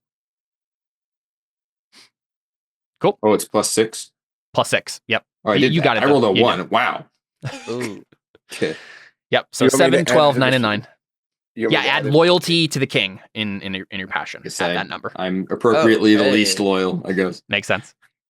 And Raywin is appropriately the most loyal. There you go. Look at But I can't spell Arthur, apparently. I mean, you could just also put king in there. There's only one king. So. Okay, thanks. Well, I guess there isn't. I guess there's multiple kings. Yeah, just put King Arthur. King Lot, for instance. Yeah, there's minor kings. The High King. Another option. If any of you feel that you have bonded as a group, you're welcome to also generate a passion, a loyalty to your companions, if you would like. Are we sharing this house together, or do we each get our own house? You are sharing a house together. Yeah, that'll be interesting. Yeah. We're all like, yeah, and you're like, wait, I don't know. So wait, are all of us are already under Earl of Salisbury, yeah. Right. So currently. we serve him already as a group, correct? Yes, exactly. But if you would like to generate a particular loyalty to your companions as like brothers in blood, like that, if this is a bonding experience to you guys, that's also a thing that the adventure suggests maybe you could do if you would like to generate such passion. I could see something like that, sure. I think it would make sense for Raywin, definitely. Especially after Carwin saved you, me right? from dying, so Yeah. Yep. We all love Carwin. So same thing, 1d6 plus 6 to generate that loyalty. Is it what is it? Love? Is it love? It is loyalty to companions. Nice. That's another 12 for you, Amber. Oh. So yeah, 1d6 plus 6 for whoever would like to generate a loyalty to your companions. I don't think I did anything specific that would. 7. That works for me. That's true. You're kind of like a solo act and during that. I was going to go run to help Raymond, but then Carmen did it, so I just killed the guy. No, I still got this. I got this gnawing thing about how light Raymond was when he hit me. Right. And still, how did? Wait, why did I have to go first? So Seth, you got a 12 on that as well. Nice. So Bruce, you're not going to generate a loyalty to companions? You don't feel any particular loyalty to them?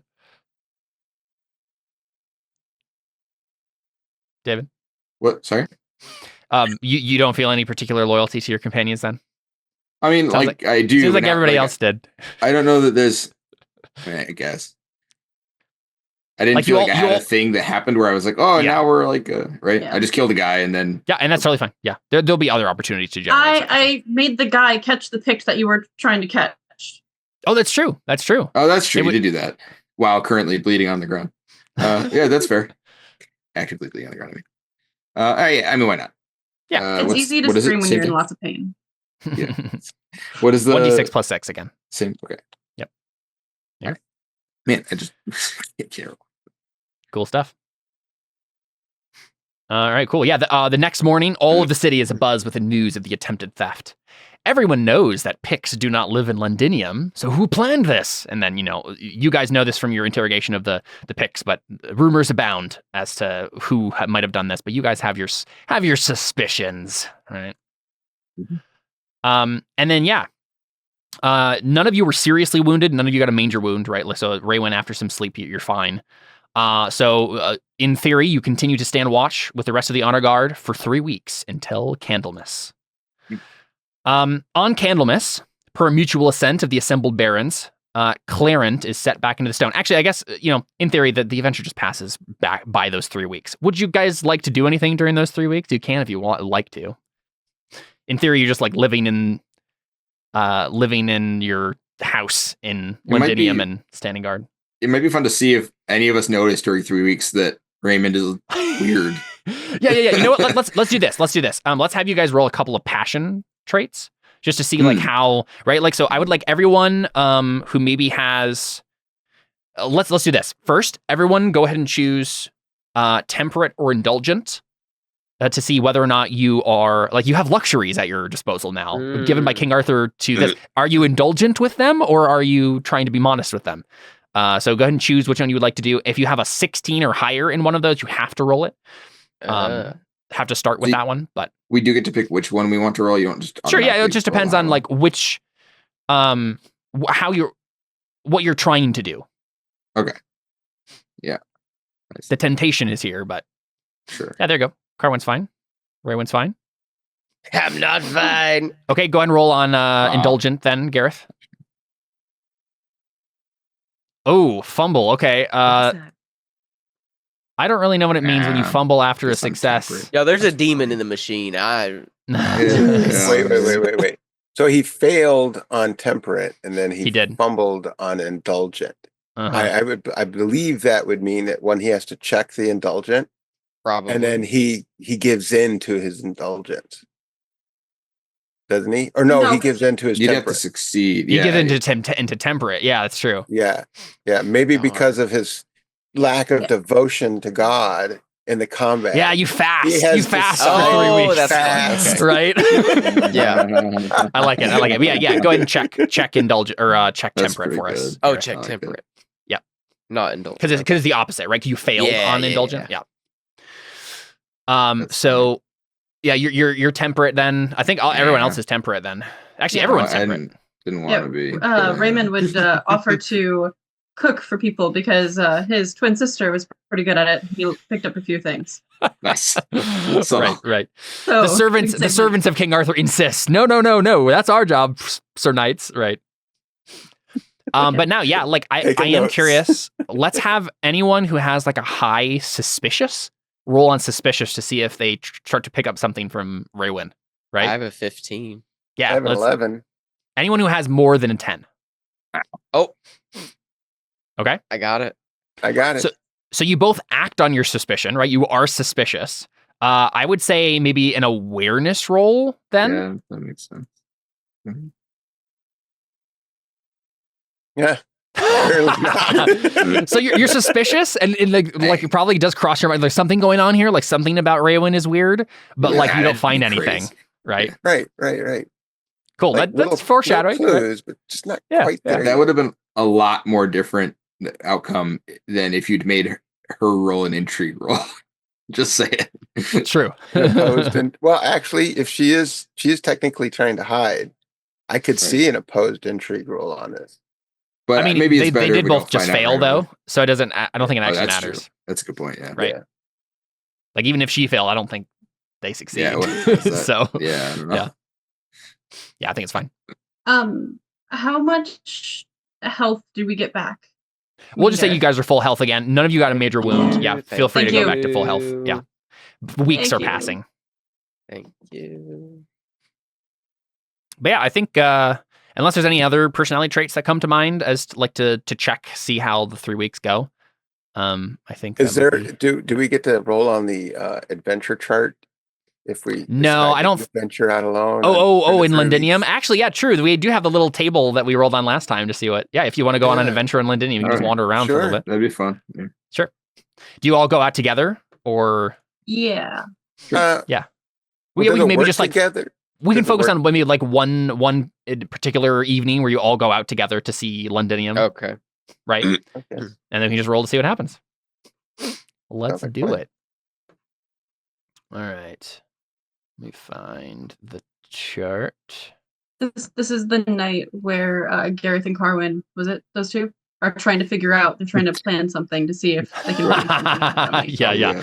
I was going to say, actually, Raywin, let's have you roll that intrigue because technically the one thing that could happen is you could get a critical, in which case you can check your intrigue. That's the one. True. Yeah. We all go to a bar fight place. Okay, well, I guess that is the one result that maybe means that something has happened. Oh no. A fumble. funny. Now we failed, so we're not going to see any of this anyway. Yeah, I am curious though what it means. Let's see what the game has for us. Maybe if- somebody else notices that. Yeah, isn't maybe. us. You. I didn't need. Well, yeah, that's true. I guess I didn't even get to try because I didn't have a high enough suspicious. But You can roll it if you want to. You can roll suspicious, oh, all right. or you could roll trusting if you wanted to. Yeah, One Oh my gosh. success. Yeah, go ahead and roll awareness for us. Yeah. Here, let's see if I can succeed another 5. Nope. No, Never mind. no, I figured. Let's see, intrigue.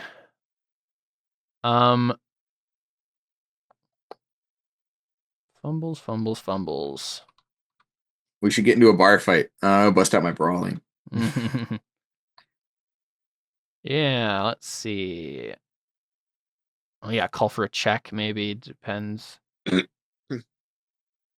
Yeah, I do like the idea that like, it's so obvious, but like none of you notice somehow. Who would be a funny person to find out but not like spill the beans? We don't notice because who in their right mind would do A that? squire. It'd be King Right, yeah. Arthur. It could be no. It'd It be one could of be the one of squires. one of the Fine, squires. okay. Yeah. Oh yeah. Yeah. Okay. I I'm mean, not mine sure already knows, so my Yeah. squires probably slipped it to the other squires. Right. Yeah. Well, maybe. One of our Or it would squires be sees an one of your squires opportunity- bringing you stuff. It's like It could be weird. an opportunity for us to use our actually squire skill roll and awareness and see for them to maybe catch That's something. true. That's true. Because they have their own skills technically. If they're all bad, right? They are all bad. Now, mind So you, maybe- none of us are doing this actively in the sense of we're trying to pursue something. Right. We're just living in the same place for a while. So maybe the fumble is that the squires get to roll too. I think that's the idea. Yeah. Uh, No. Fumble. No. Okay.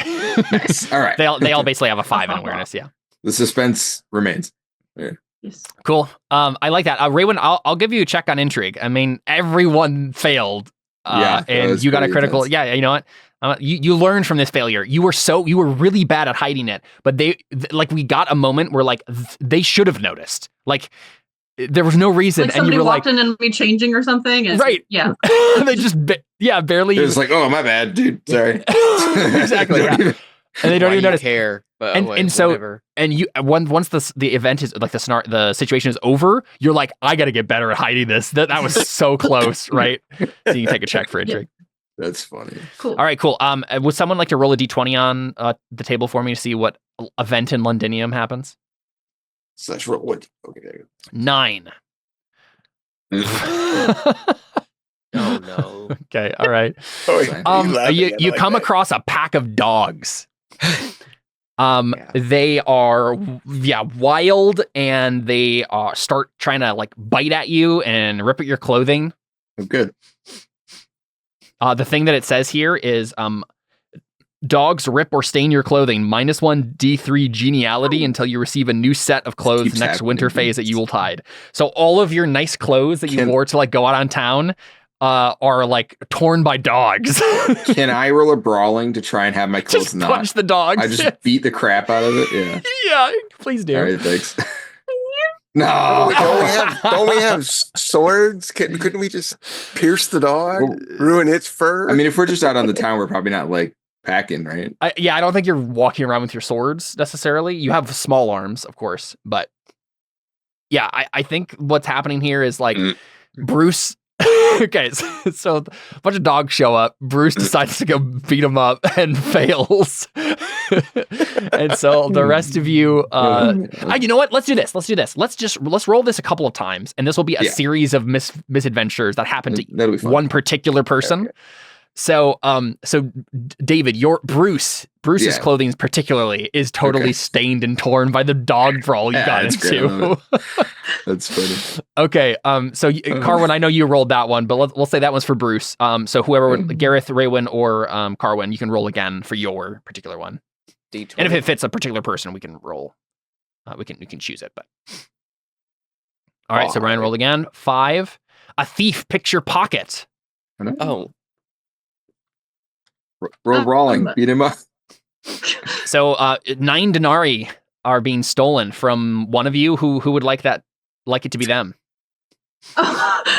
Is this thief a child? I rolled it. I'll take it. Yeah. Okay, so Carwin, I'll have you roll awareness.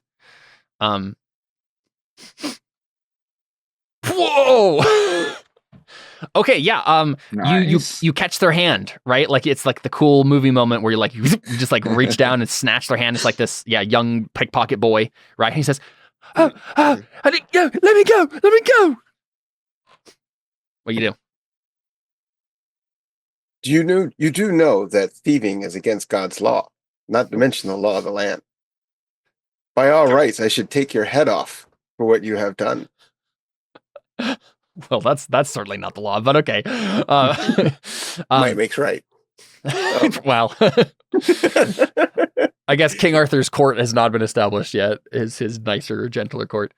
I am curious, Carwin.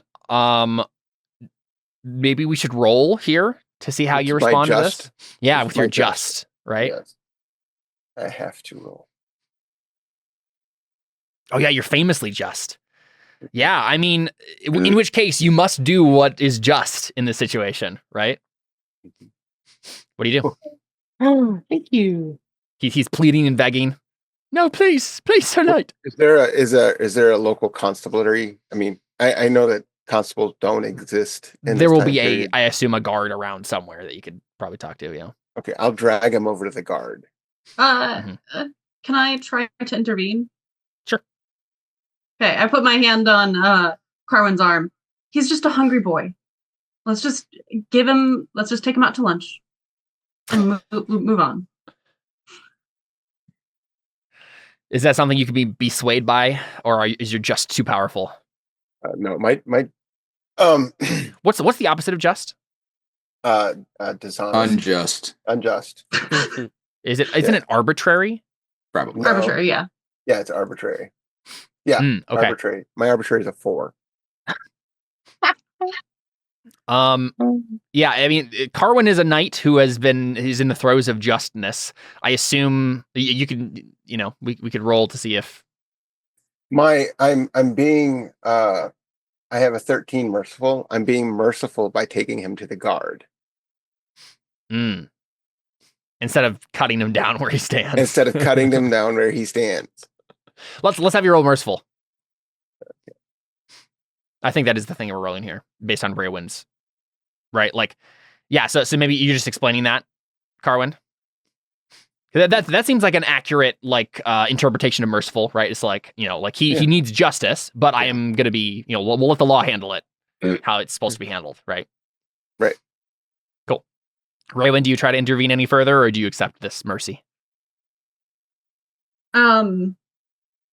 I probably take like a denarii and just slip it into the boy's pocket, but I don't say more. Are you going to do it secretly? Yes. All right. Let's see. What's that roll? And reverse pickpocketing. I think it's intrigue. Go ahead and roll intrigue for us, everyone. Against your awareness, Carwin. Oh, nice. Nice. Go ahead and roll your awareness, though, Carwin, see if you get a critical.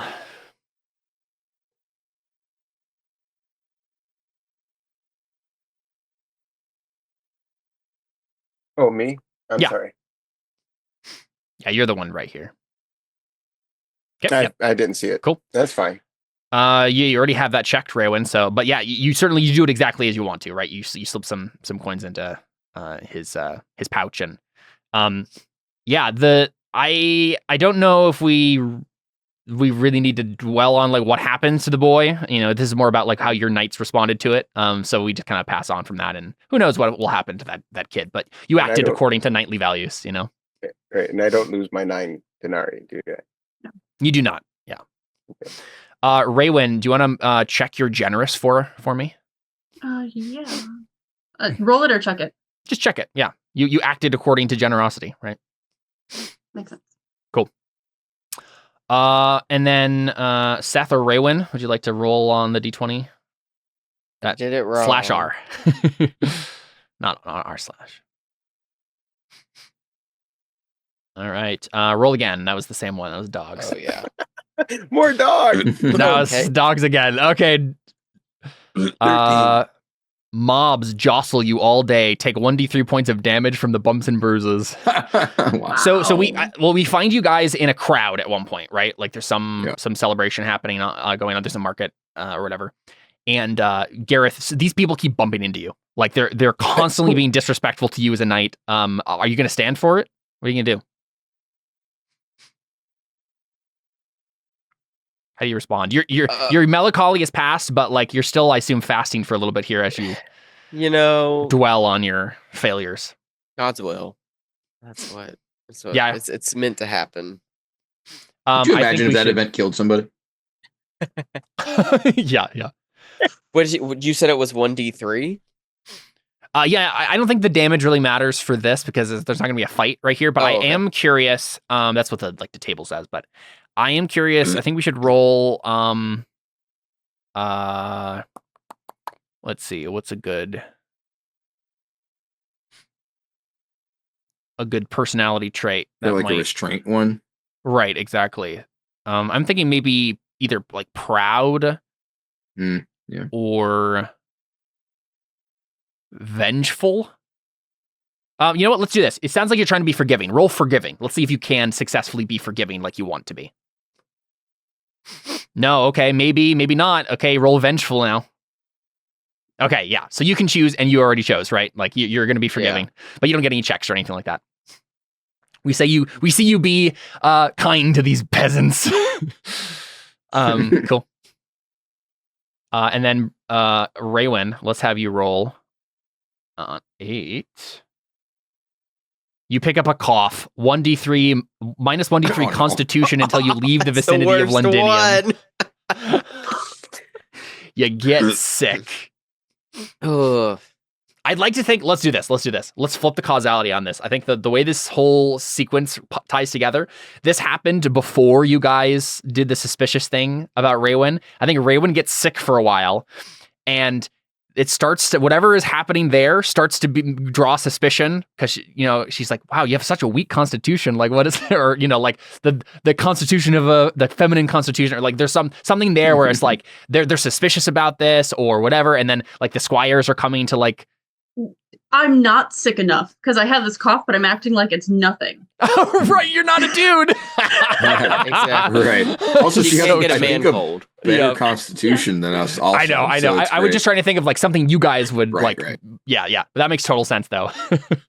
Yeah. And so we get this like sequence of them being suspicious and you barely managing to keep them off. Cool. So I think that ties all those things together. Cool. Wait. So I have 1d3 still? No, because you guys are going to be out of Londinium by the time the stats matter again. So Okay, that'll cool. just be for flavor. Yeah. And then, can I take my shield to a smith or something to have it repaired? Sure. Yeah, we can just. It wasn't hand-wave actually that. damaged. It's just that the axe is better at bypassing it, so you take more damage. It doesn't do as good of a job. It only breaks if you roll a 1, which you didn't do. But you can get it repaired. That way it can do full damage next time. Okay. So it'll do full mitigation against anybody. Still, it was just the axe that's what. Yeah, the axe. Yeah. Thank you. Cool. So the weeks pass. You continue to guard the sword and shifts. On Candlemas, per mutual assent of the assembled barons, Clarent is set back into the stone, where it once again proves unmovable until Arthur steps forward and pulls it out. Many knights and noblemen at last pledge their loyalty to the boy king, including the young Count Salisbury and Duke Ulfius, the old Roman warlord. You guys, after this, return to your respective lords, as in, various knights restored to their respective lords. You all have the same lord. So you guys would return to Salisbury. It seems like, things have kind of calmed down. Arthur is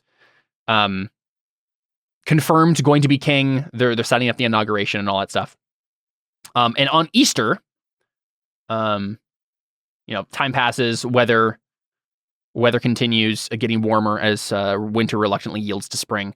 And on Easter, word reaches you that Arthur once again pulled the sword from the stone, earning the pledges of more barons. Go ahead and roll another intrigue roll, all of you, to see if you can pick up some gossip. What is happening? Wow, you continue to succeed on all of your 5 skills. All I need is a game where you have to roll low and I'm unstoppable. All right, so Bruce, you hear some rumors about King Lot has summoned a council of northern kings to his far off fastness in Lothian beyond the wall. Right. Here's some rumors. And you return to Londinium with your Count Robert of Salisbury, or Earl Robert, whatever he is, for Pentecost, one of the great Christian holy days of the year, where Arthur draws the sword a 4th and final time. Despite a few grumbling baronial holdouts, the citizens of Londinium are clamoring for a new king and brook no further delay. And so you are all present for the crowning of King Arthur. It takes place at the cathedral, filled with nobles, prelates, selected knights, and important Londoners. Great pomp and ceremony reign despite the rushed work to get it done. The Bishop of Londinium carries out the rite. You guys are able to get a front row view of the proceedings, even unto being able to hear Arthur's voice and the words of the bishop. You're all the way in the front, able to hear all of this. Normally, be like terrible echoes at the back of the cathedral, not be able to hear anything. But you're in honored seats, and you hear the following: the bishop. Will you solemnly promise and swear to govern the peoples of Logres and of its tributaries and other territories according to the respective laws and customs? I do so swear. Will you use your power for the cause of law and justice in mercy to be executed in all your judgments? I will. The bishop thereupon anoints the king with sacred oil from the time of Constantine the Great. He makes the sign of the cross on King Arthur's forehead, hands, and feet. A special robe is placed over Arthur's shoulders, and then the crown of the King of Logres upon his head. God crown you with a crown of glory and righteousness, that having a right faith and manifold fruit of good works, you may obtain the crown of an everlasting kingdom by the gift of him whose kingdom endures forever. To this, the assemblage, including you, with heads bowed, say, Amen. Whoever has religion Christian, go ahead and roll that for me now, as you're analyzing the ceremony. I'm just going to say I probably would not have studied. Yeah, you have religion pagan. I think the assumption is anyone who's a Christian just rolls their religion. But yeah, Rearwind is not. So. Wow. I just roll religion. Yeah, roll religion. Yep. It's just a skill. Yeah. Religion? Makes sense. So that's succeeded. Finally. Okay. Yeah, the skill. Succeed something. All right, so Gareth is the one who picks this up. Everything seems fine. The rights were not quite correct somehow. That's if you got a failure, everything seems fine. The rights were not quite correct somehow. You're not entirely sure why. You didn't get a critical success, so you're not sure why. But something about it is like, this is slightly off. Like the right didn't. This isn't exactly how it should be, and you're not entirely sure why. But something about your religious senses goes off. And then, nobles come forward one by one to swear homage and fealty to the king. You all have your loyalty passion already generated, so you already. It says player knights who already have this passion may check it.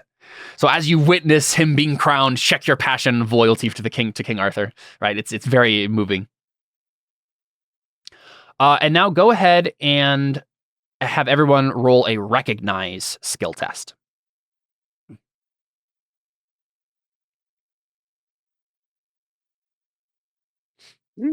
Close. So close. All right, Brian is the only success.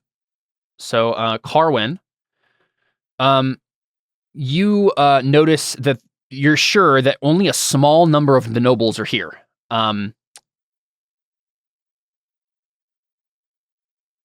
So basically, everyone here is very, very enthusiastic about King Arthur. But when you actually go down and try to recognize the names and heraldry and stuff, you're like, actually, this isn't a huge portion. This isn't a huge representative portion of England right now. This is actually rally. Yeah, there's probably echo chamber.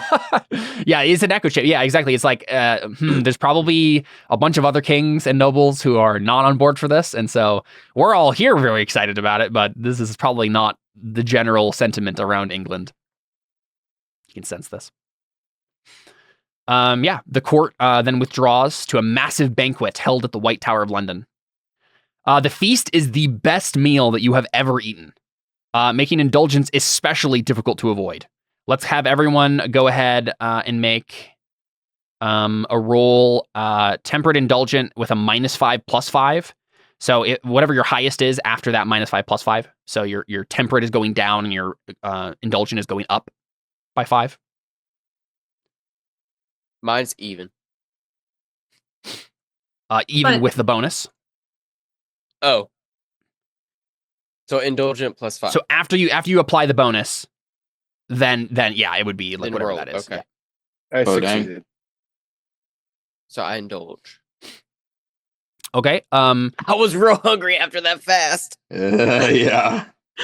I failed temperate and then fumbled indulgent, So I guess you're temperate. I guess. Yes. Mark Dang. temperate. Oh, do we have to roll both? Because I If you failed I one, failed yeah. temperate. That's why. Oh, okay. No, I succeeded. Yeah. in If you the- succeeded, then yeah, they don't have to roll again. Indulgence, yeah. So Raywin, go ahead and roll temperate then for us. With the same -5 then. Okay. Yep. So failure on both counts. So it's up to you, Amber, whether or not you're indulgent or temperate. Seth, you are indulgent. You're just your fast is finally over. Yeah, exactly. You're just like chowing down. But yeah, Bruce, you're able to keep yourself under control as well. And then what do you get? Carwin, yeah, same as you. I would say that there's probably one food like chocolate that I indulge in. They wouldn't have chocolate though. Sweet rolls that I indulge in a little bit too much, but for the most part, I'm fine. Nice. Bruce, go ahead and mark temperate for us. Check temperate if it's not already checked. I did. But yeah, there you go. Y'all enjoy the meal. Good wine is served. And yeah, all of you are temperate, so there's not any particular. Yeah, you didn't fumble or critically indulgent, so you don't get drunk or eat to excess, Seth. But you're certainly indulgent, but not overly so. Cool. Kind of pass by that. It's just a chance to kind of see what your knights are doing. Wait, hold on, time out. Yeah. Where is it? Here it is. Yeah. Yeah. You want to flirt with some noble ladies? Yep. I suppose we could do that. Gotta have kids. Last fight was rough, man. If you don't have kids, we're just gonna get killed out of the game. Sure. Yeah. I have no clue who is here of eligible ladies, but Fair. sure. We'll just say this. We'll give you a hand wave, like you are ingratiating yourselves to the ladies of the court, making yourself clearly as like an eligible option. People have noticed you, and so the next time there's becomes like an opportunity for a specific person, Bruce, you're going to be up. You're high on the list. Okay, cool. Sweet. Sounds good. Anyone else have anything they want to do, or else we can continue moving on? We have a lot of year to get through, so Yeah. Continue. I'm going to try to out-flirt Bruce. Yeah, I know what ladies like. I know what to do. That's cheating. That's insider knowledge. Are you actually? Okay. I'm kidding. Save us, Brian. Anyway, no, I have courtesy. I was wondering if I could use that to sort of map out the court. Yeah. Sort of Ingratiate yourself to the court. What's what, and stuff like that. Yep. That makes sense to me. This is a good time to make that sort of roll. Yeah. I succeed. There you go. Yeah. So I would say like Bruce is making himself an eligible bachelor. Carwin, you are making yourself an honorable knight that everyone likes to chat with, right? You're very courteous. Gareth, Raywin, do you have any particular courtly? Yeah. I think I'm probably just more focused on the food. Sure. Yeah, that's true. You're just eating. Makes sense to me. All right, cool. Well, let's keep going then. Let me find this. Okay, so the next morning after the feast, an announcement reaches you that the king will travel in full procession to the city of Carlion, where the Archbishop of Britain resides. All the kings, dukes, and barons present at the coronation ride in the procession, stretching along the road for what seems like miles once it finally gets out of the city. The progress is necessarily slow. You guys ride with Robert of Salisbury. Peasants line the road along its entire length. They come out to cheer for the king who will settle the anarchy and bring them peace at long last. So I'm real quick, I'm going to drag you guys to a quick map. And for some unwholesome reason, the game is telling me to mark every single point of the map as you go. And it's like a whole paragraph of just like they go from here to here and here to here and here to here. I'm not going to do that. You guys can see the map right here. Here's the here's the little map where you can see how you travel. Nothing happens on this entire travel. I don't know why it specifies that you should read it out loud. But you leave. You depart from Londinium, travel all day, keep going, blah blah blah blah blah. Where's Londinium on here? Sorry, I'm Londinium is all the way over here. Oh, there it is. All right. And then so we're going where? You're going to Carlion, all the way over here. Oh man, that's all I need to know. Yep. So there's, it has various like points as like at one point the procession stops at Silchester while Duke Ulfius entertains the king in his court with the most delightful japes, games, and feasting. But like it's just kind of like flavor, right? Like just you're traveling in a large band. You finally get to Carlion. At Carlion, the procession rests while King Arthur and Merlin confer with Archbishop Dubricus. Many of the lords of Cambria come to meet the new king, as do 2 barons from Cornwall. The Supreme Collegium convenes to select the new High King, an office that has been empty for many years. A significant number of the kings do not attend, but those present are universally in favor of Arthur. Thus, they elect King Arthur to be Imperator and Caesar of Britannia and Led... I don't know how to pronounce this. W-L-E-D-I-G. Ledig, or Chief Warlord, over the British tribes. This is a title he does not deserve, as it was not a full quorum of electors that chose him, nor has he conquered everyone. Nonetheless, he receives the title, and with it, a new set of arms. 3 yellow crowns on an azure field, signifying that he is king of Logres, Cambria, and Cumbria. The Archbishop then crowns Arthur. The ceremony is largely a duplicate of the first one, and it's at this point, Gareth, that you realize what was bothering you about the first ceremony. It's like, this guy was the guy who should have been doing this all along. I don't know why we had 2 different ceremonies, basically. But yeah, this whole like sequence here is just like It's like there's so many ceremonies. They're doing it over and over and over again. It's just lots of pomp and ceremony. I'm not sure what you as knights think about it. Up to you how you feel about it, but it just seems like there's a lot of redundancy here happening. Yeah. The festivities are tremendous and no one is disappointed. We continue to like montage across all of this stuff.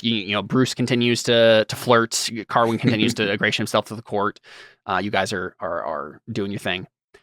And amid the celebration, I think we'll say all four of you are near the king near his throne or whatever he's sitting at the high table or whatever during one of these feasts as you guys are celebrating Carlion.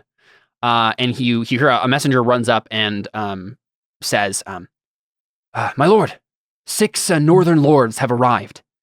And Arthur at first his eyes widen and he says, "Oh, very good. Like they've come to pay homage. Like finally, King Lot and his men, and the other kings of the north have come to swear fealty to me." But I think we get a hard cut to Arthur and you and some other knights, right, like on the wall, looking out over an army arrayed in battle formations, right? Arthur is looking out in horror at like a whole band of kings from the north come to waylay Carlion, and he orders the city closed. He prepares for a siege. The rebels begin to sack the outer villages. We montage through this. After a couple of days, Arthur realizes that no one can win battles by hiding behind walls, and so he orders his army to assemble and fight. You guys tell me, how are you handling this entire kind of montage here? Like any particular things we should focus on? But yeah, the kings of the north have arrived not to swear fealty, but to attack King Arthur. What do you think? Are there things that we can do in preparation? Is that kind of what you're asking? Or the game, our adventure just like narrates a whole bunch of stuff here, and it doesn't like I just am curious if you had any particular thoughts on like a vignette we see with any of you, or just how you're generally feeling about this situation that you're in right now. Anything you would like to say to us, just so we don't skip past a bunch of time without you having any input over what's happening. Okay. Or at least how your characters are responding to it. It is Pendragon after all. Yeah. Still working on getting to know who's who in the quarteries and stuff like that. Yeah, that makes sense. In that, if there's I guess part of the game, of course, the character Carwin is going to be looking for a potential wife within the court. Mm-hmm.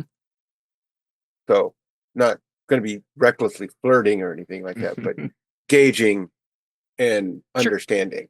Yeah. Go ahead and make a flirting test. Let's just see. I really don't have any clear ideas about like other noble ladies and stuff right now, so we'll just keep this general. But yeah. Sure. Okay, so I failed. You're failing. So you're seen as a courteous knight, but no one is particularly interested in you, mainly because Bruce, I think, is drawing everyone's attention with his boisterous flirting. You mean Raymond? I think Raymond's drawing everyone's attention. No. Yeah. Oh yeah, you just rolled that. Okay. Yeah, Raymond beat me. Yeah, I did.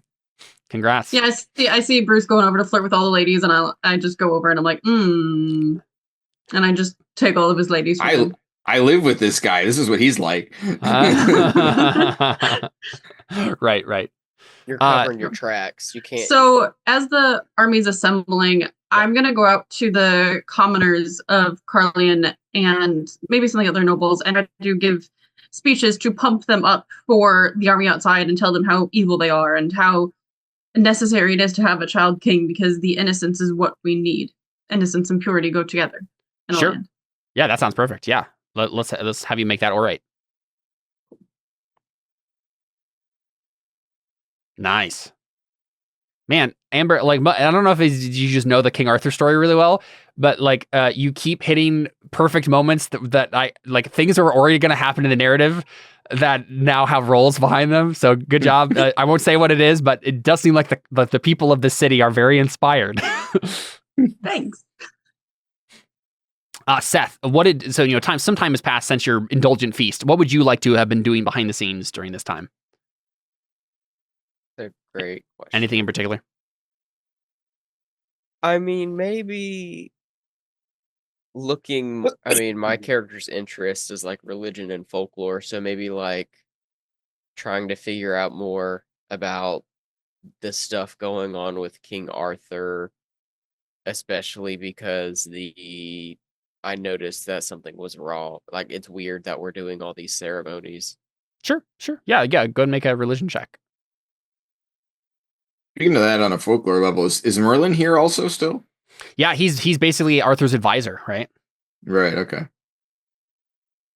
Yeah, with an 11. It seems mostly like, you know what?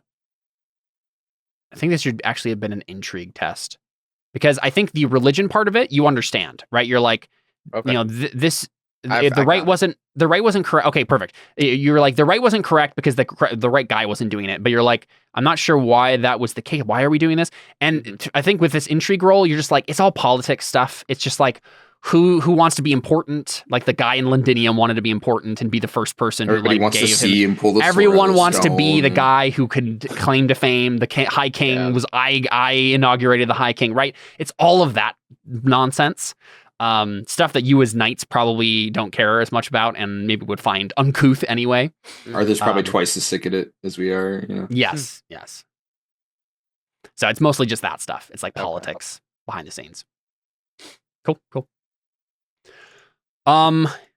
Yeah. Okay. So, all of Carline is abuzz as the army of King Arthur gathers in the old Roman Forum. The scene is one of total chaos and disorganization as knights search for their lords or are sorted into ersatz units. You guys are among those who are loitering in the Forum, unsure of where to go because they're kind of assigning places and stuff. When Arthur approaches, the magician Merlin at his side. "You there," he says. His tone is clipped but commanding, his expression determined. "King Leodegrance is in need of knights for his banner. Your Conroy are to fight under his command this day. Is that understood?" Yes, sir. Yep. What flank are we on? Are we in Vanguard? Good question. I actually don't know. The heart of the main guard division in the center of the battle line. So no. Okay. All We right. fought under King Leodegrance before, didn't we? Yes, Leodegrance is the guy you were under the melee with. Nice. Yep. What are the chances of that? Is that intentional, I assume? You don't think that Arthur knows about that, so Oh, okay. and it is Arthur giving you the command, so you think it might be just a coincidence. Okay.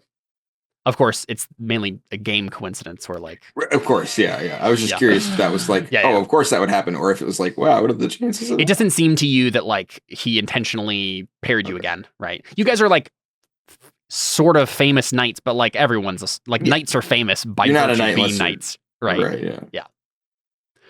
Yeah. So he nods to you and moves off, shouting at his foster brother Sir Kay about some logistical matters.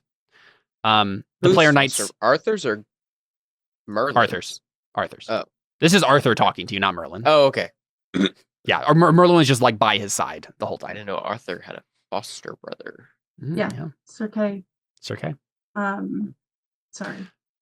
Because his original like knight, I believe, that he squired under like had a son, right? Yeah, and like he kind of grew up under him. Yeah. He's just okay. Because Uther died really early, and so he was taken in. Yeah. And like kind of hidden away. Merlin Uh, placed him in the care of care of Sir His Sir his Leo the adopted Great. brother, basically. Yeah. Okay. Kay For the family ends use. up becoming the Chamberlain. I also got to remember that there's like 1,500 different ways the story goes. It's also true. Yeah. So you guys find Leodegrance pretty easily. The old king welcomes you, right? Good to see you again. I think he goes over to you, Raymond, specifically, right? And it's like, your pronouncement at the first sight of the boy king sent a shiver down my spine. Like, I still remember that moment clearly, the clarity in your voice. Yeah, basically just like he tries to give him some camaraderie with you, and he's like, I'm happy to be fighting under King Arthur with you and with all of you, right? And you, Carwin, defending him against King Lot. Oh, what a moment. Yeah, let's hope we don't run into that guy again. The swords won't be dull this time. Which Yeah, means we You, must be Gareth, on our flying off your horse and almost dying. We'll say he was faced away when that happened. He didn't see that part. But I think Leto Grant's his face darkens when you say that, Bruce, and he says, Yeah. "If I see King Lot, well, I am gonna be glad my sword isn't dulled. Ooh. And I hope all of you will be with me." Yep. I Bruce is like, "Yep, we'll be with you, but we'll be dead." We'll be with you in heaven when we get there. We'll be waiting for you. Good luck. Not Raywin.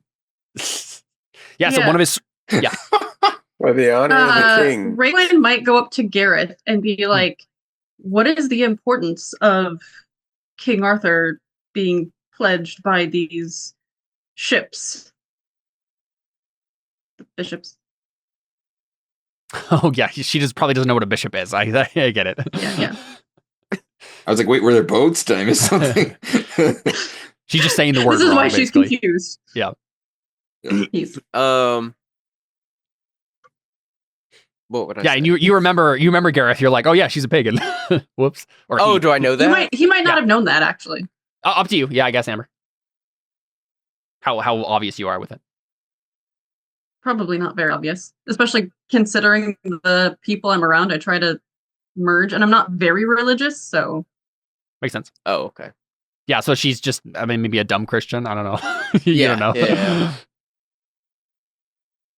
So what I would say, like, I mean, do you take the time to explain to her the intricacies of the religion, or I mean, probably not take a long time, but yeah, I'd give her a TLDR.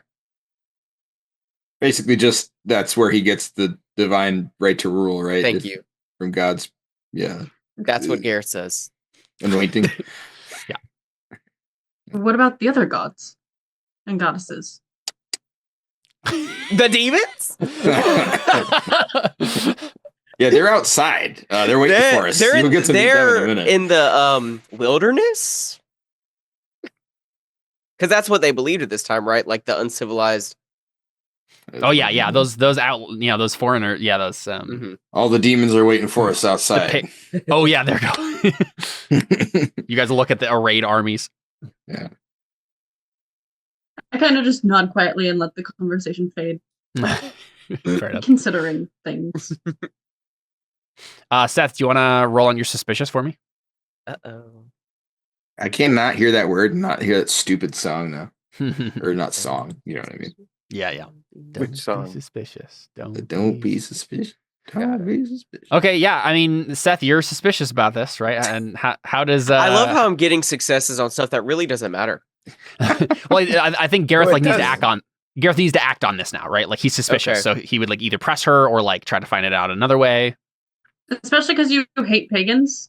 That's Yeah, true. that makes sense. That's a good point. So I think I would ask, I'd be like, so do you, I think I would be like, do you not know, what would I'd be like, maybe I would ask Raymond hello, hi, brain, thank you. Maybe I would ask Raymond about like his experience, like, did his family go to church? So, what church do you go to? Yeah. Right. Yeah. Well, everybody's Catholic at this point. Right. Yeah. But which Catholic church? Yeah, right. What's your parish? Well, Yeah. it's just like how, Yeah. like, did your family not really go to Right. church? Yeah. Everyone's Catholic, but did y'all go to church? No, we didn't. Oh, okay. Well, There's not a He lot of takes other out a gods sword. talking. Yeah, he's like, well, that's all I need to know. My father was from Ireland, and we weren't sure if we would be welcome. why wouldn't you be welcome in the church?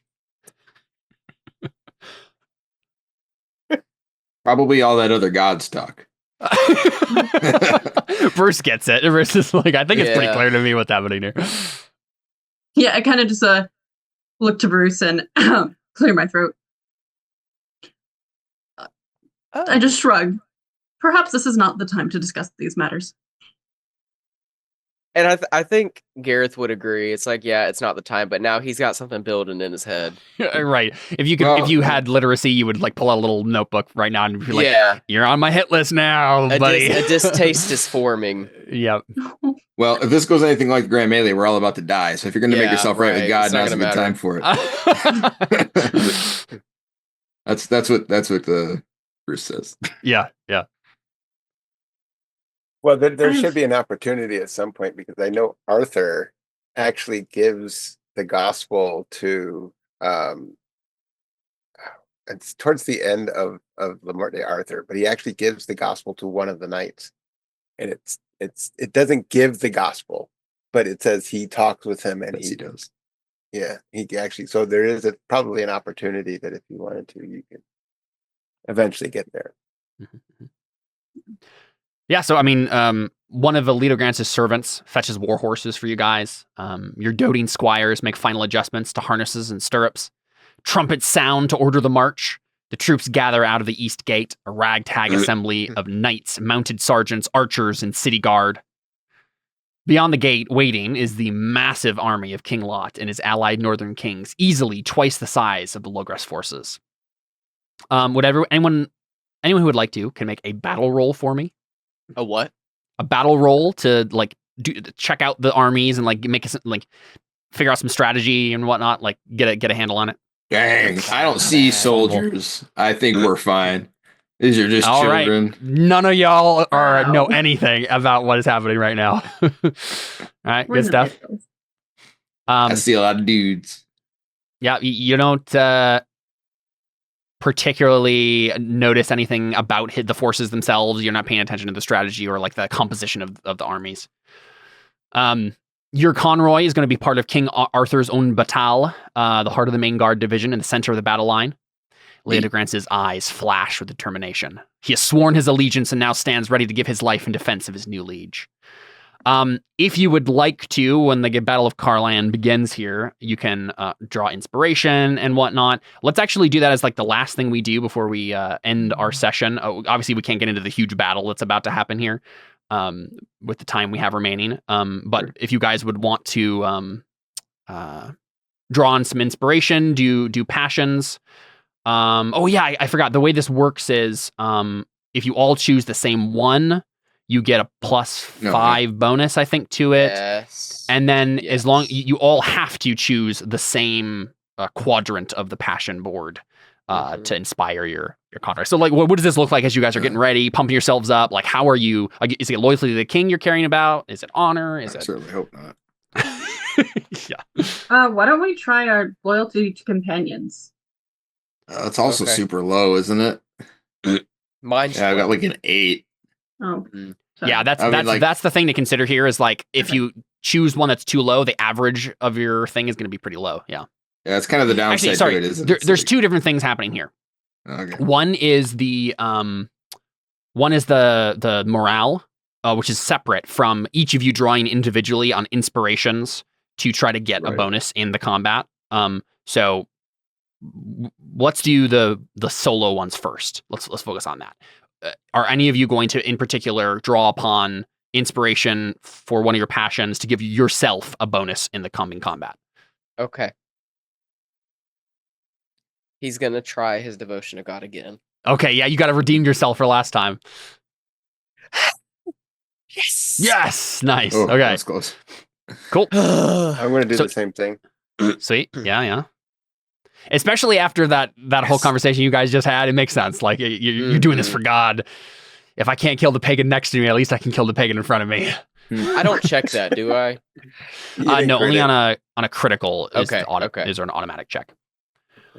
Okay, real quick, I'm gonna check what this means again. I'm gonna do honor because I don't want to fail. Oh, are you kidding me? Oh no! Woo! Amazing. Not worth Okay. it. Well, yeah. Before we move on, I guess. Amber, you doing one? Yeah. Loyalty for companions because they all talked to me about their god, and so if their god can give them victory, then maybe he can give me victory. Where did it go? There it is. Hey, there you go. You did it. Nice. Nice. Sweet. Okay, for those of you who just got straight successes, you are inspired. You gain a check to your passion. And you now have a +5 temporary bonus to a single skill or trait chosen by you while the situation persists. It's going to be basically the first round of combat for this battle, the first engagement with an enemy squad. So go ahead and choose that now. We'll write it down here so we remember. Are we on horse? Yeah, it's going to be mounted charge first, like normal. So +5 to charge would make sense. But charge only lasts for the first thing, right? It is only the absolute first roll, yes, that charge is being applied. Yeah, I did charge for my last one and kind of regretted it. Yeah. Same. Sword might be the most useful one. The one you're going to rely on a lot more. Horsemanship. Horsemanship would be also a good one. Yeah. I know, Seth, you did that last time. Yeah, that's what I need to do. Because it increases your sword skill, yeah. Yeah. I'm gonna fly from yours again. I have a question. I think I asked after the last session if I could get a bow. Do I get that at all? Oh, yes, because I think each of you get a non-standard night weapon, a non-night weapon that you can, or not a non-night weapon, but a non-sword weapon. Yeah, I'm fine with that, Raywin. You can have gotten a bow. Brawling was Would good it make too. sense for me to use in this charge or no, because the archers are somewhere else? Good question. How about we do this? How about I figure that out in between this session and next? What that would look like when it makes sense to use the bow, and then let's just put it a pin in this, so +5 to something unchosen. Okay, I'll just do sword this time, but when if I get disarmed, I feel like it makes more. Yeah, I don't actually know how that works in the big battle rules and stuff. I'm sure you'll have an opportunity to use your bow. I just don't know exactly what that looks like. But okay. So yeah, +5 to sword for Raywin. And then Carwin, what are you doing? Horsemanship? Charge? Sword? I'll do horsemanship. Okay. All right, just writing these down so we remember for next time. And then Bruce, you got a critical failure, my friend. I throw my scabies over the wall and follow them, jump into the spears. You forgot the blue paint. Yeah. So there you go. Okay, so with a fumble, you lose 1 point in the passion. Yeah, I did that. Yeah, your honor goes down. And then go ahead and roll honor again for us. Okay, success. This just means melancholy again. So after the battle, you will have melancholy. Okay, great. Which luckily doesn't necessarily always come up, right? Especially if it only lasts for a day. It's not that big of a deal, but yeah, it'll be Gareth after the fact because it was honor. So for whatever reason, at some point in this battle, you're going to feel your honor is you're not living up to your honor or something. I literally started out by saying hey, I got kicked our butts last time. If we go fight him, we're just going to die again. That's true. Yeah, you're feeling cowardly, my friend. So... Yeah. Fair enough. Yeah. Fair enough. All right, cool. Let's do the morale. Let's set the morale real quick everyone. Last time we did honor, I think, because that was the highest average overall. Is that still the case? Probably. You're all fighting for your honor as knights. Especially if you got your butt kicked last time. Straight honor or honor lord? Honor lord isn't a thing. It would be homage lord. But yeah, honor I think is what we're. Mine's 15. So mine's 18. Yeah, you have 14 now. Raywin, you have 15 in it. Yeah. Okay. I think the average stays the same as last time. Let's check. 15 plus 15. 14 plus 18. 2 divided by 4. Yep, still 15 as our average morale. So we got 15. Actually, we get 20 because it's +5 for everybody choosing the same one. So 20 morale. That's what we got for next time. Oh, yeah. I'll also mark here. Bruce, melancholy for 1 day after battle. Mm-hmm. All right, cool. Yeah, so next time we will do a gymongous, huge battle with King Lot and his forces.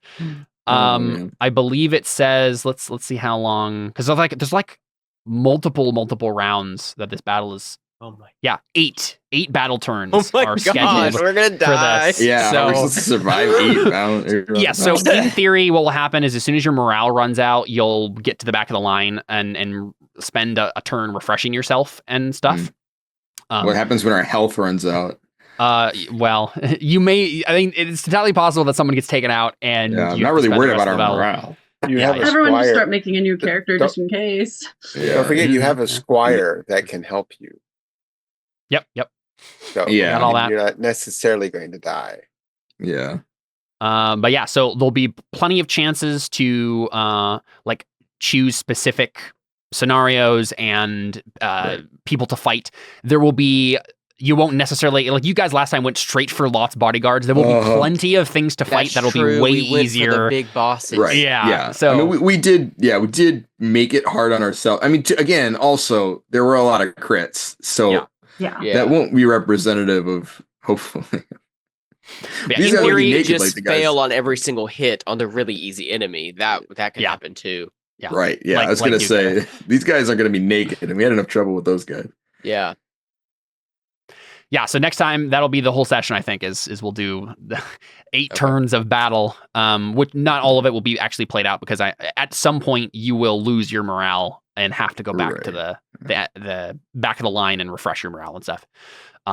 Basically, yeah, a whole day of fighting is ahead of you guys, and this will be the make or break it moment for your guys' characters. Because if you can make it through this day, we will finally get the winter phase and be able to pass.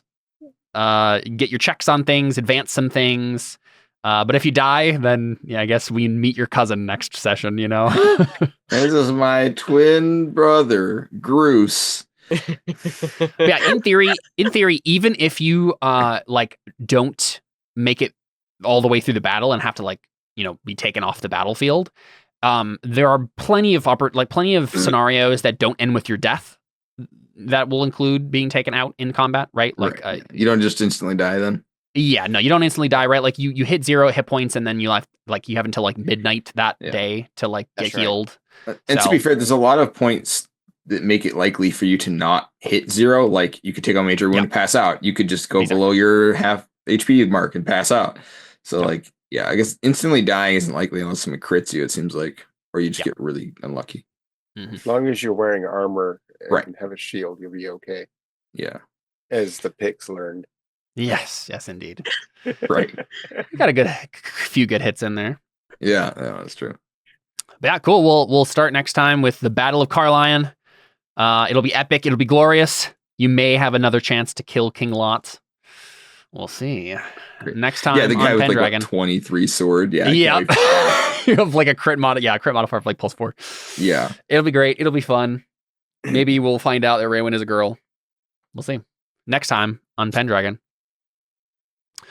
Cool. Well, thanks for hanging with us here. I know there's a lot of narration and montaging that happens here to push us forward in the Arthur narrative. After this, this next session will be all battle stuff, which will be fun. And then we'll finally get the winter phase, and then it will be a lot less narration and more you guys are given a specific adventure that you go on for that year, and then you come back into your winter phase. This is a lot of introductory, you will be King Arthur's knights and all this stuff, right? Yeah.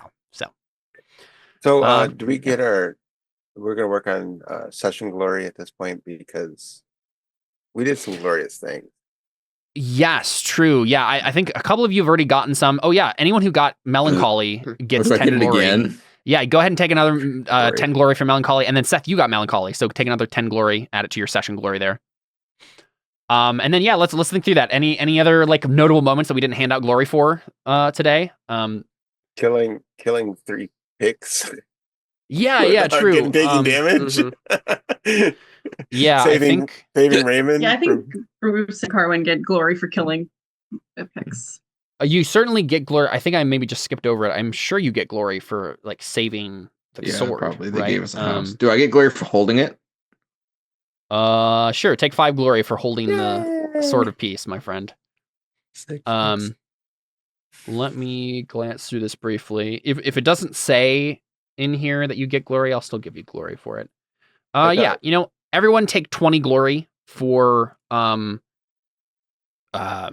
being the people to save the sword. Add it to your session glory there. Session glory only gets added to your total glory once the winter phase happens. So just keep adding it up in there for now. Session usually just means 1 year. So right. And I think I feel like witnessing the inauguration of Arthur. Let's have everybody go ahead and take another 5 glory for like witnessing all those ceremonies.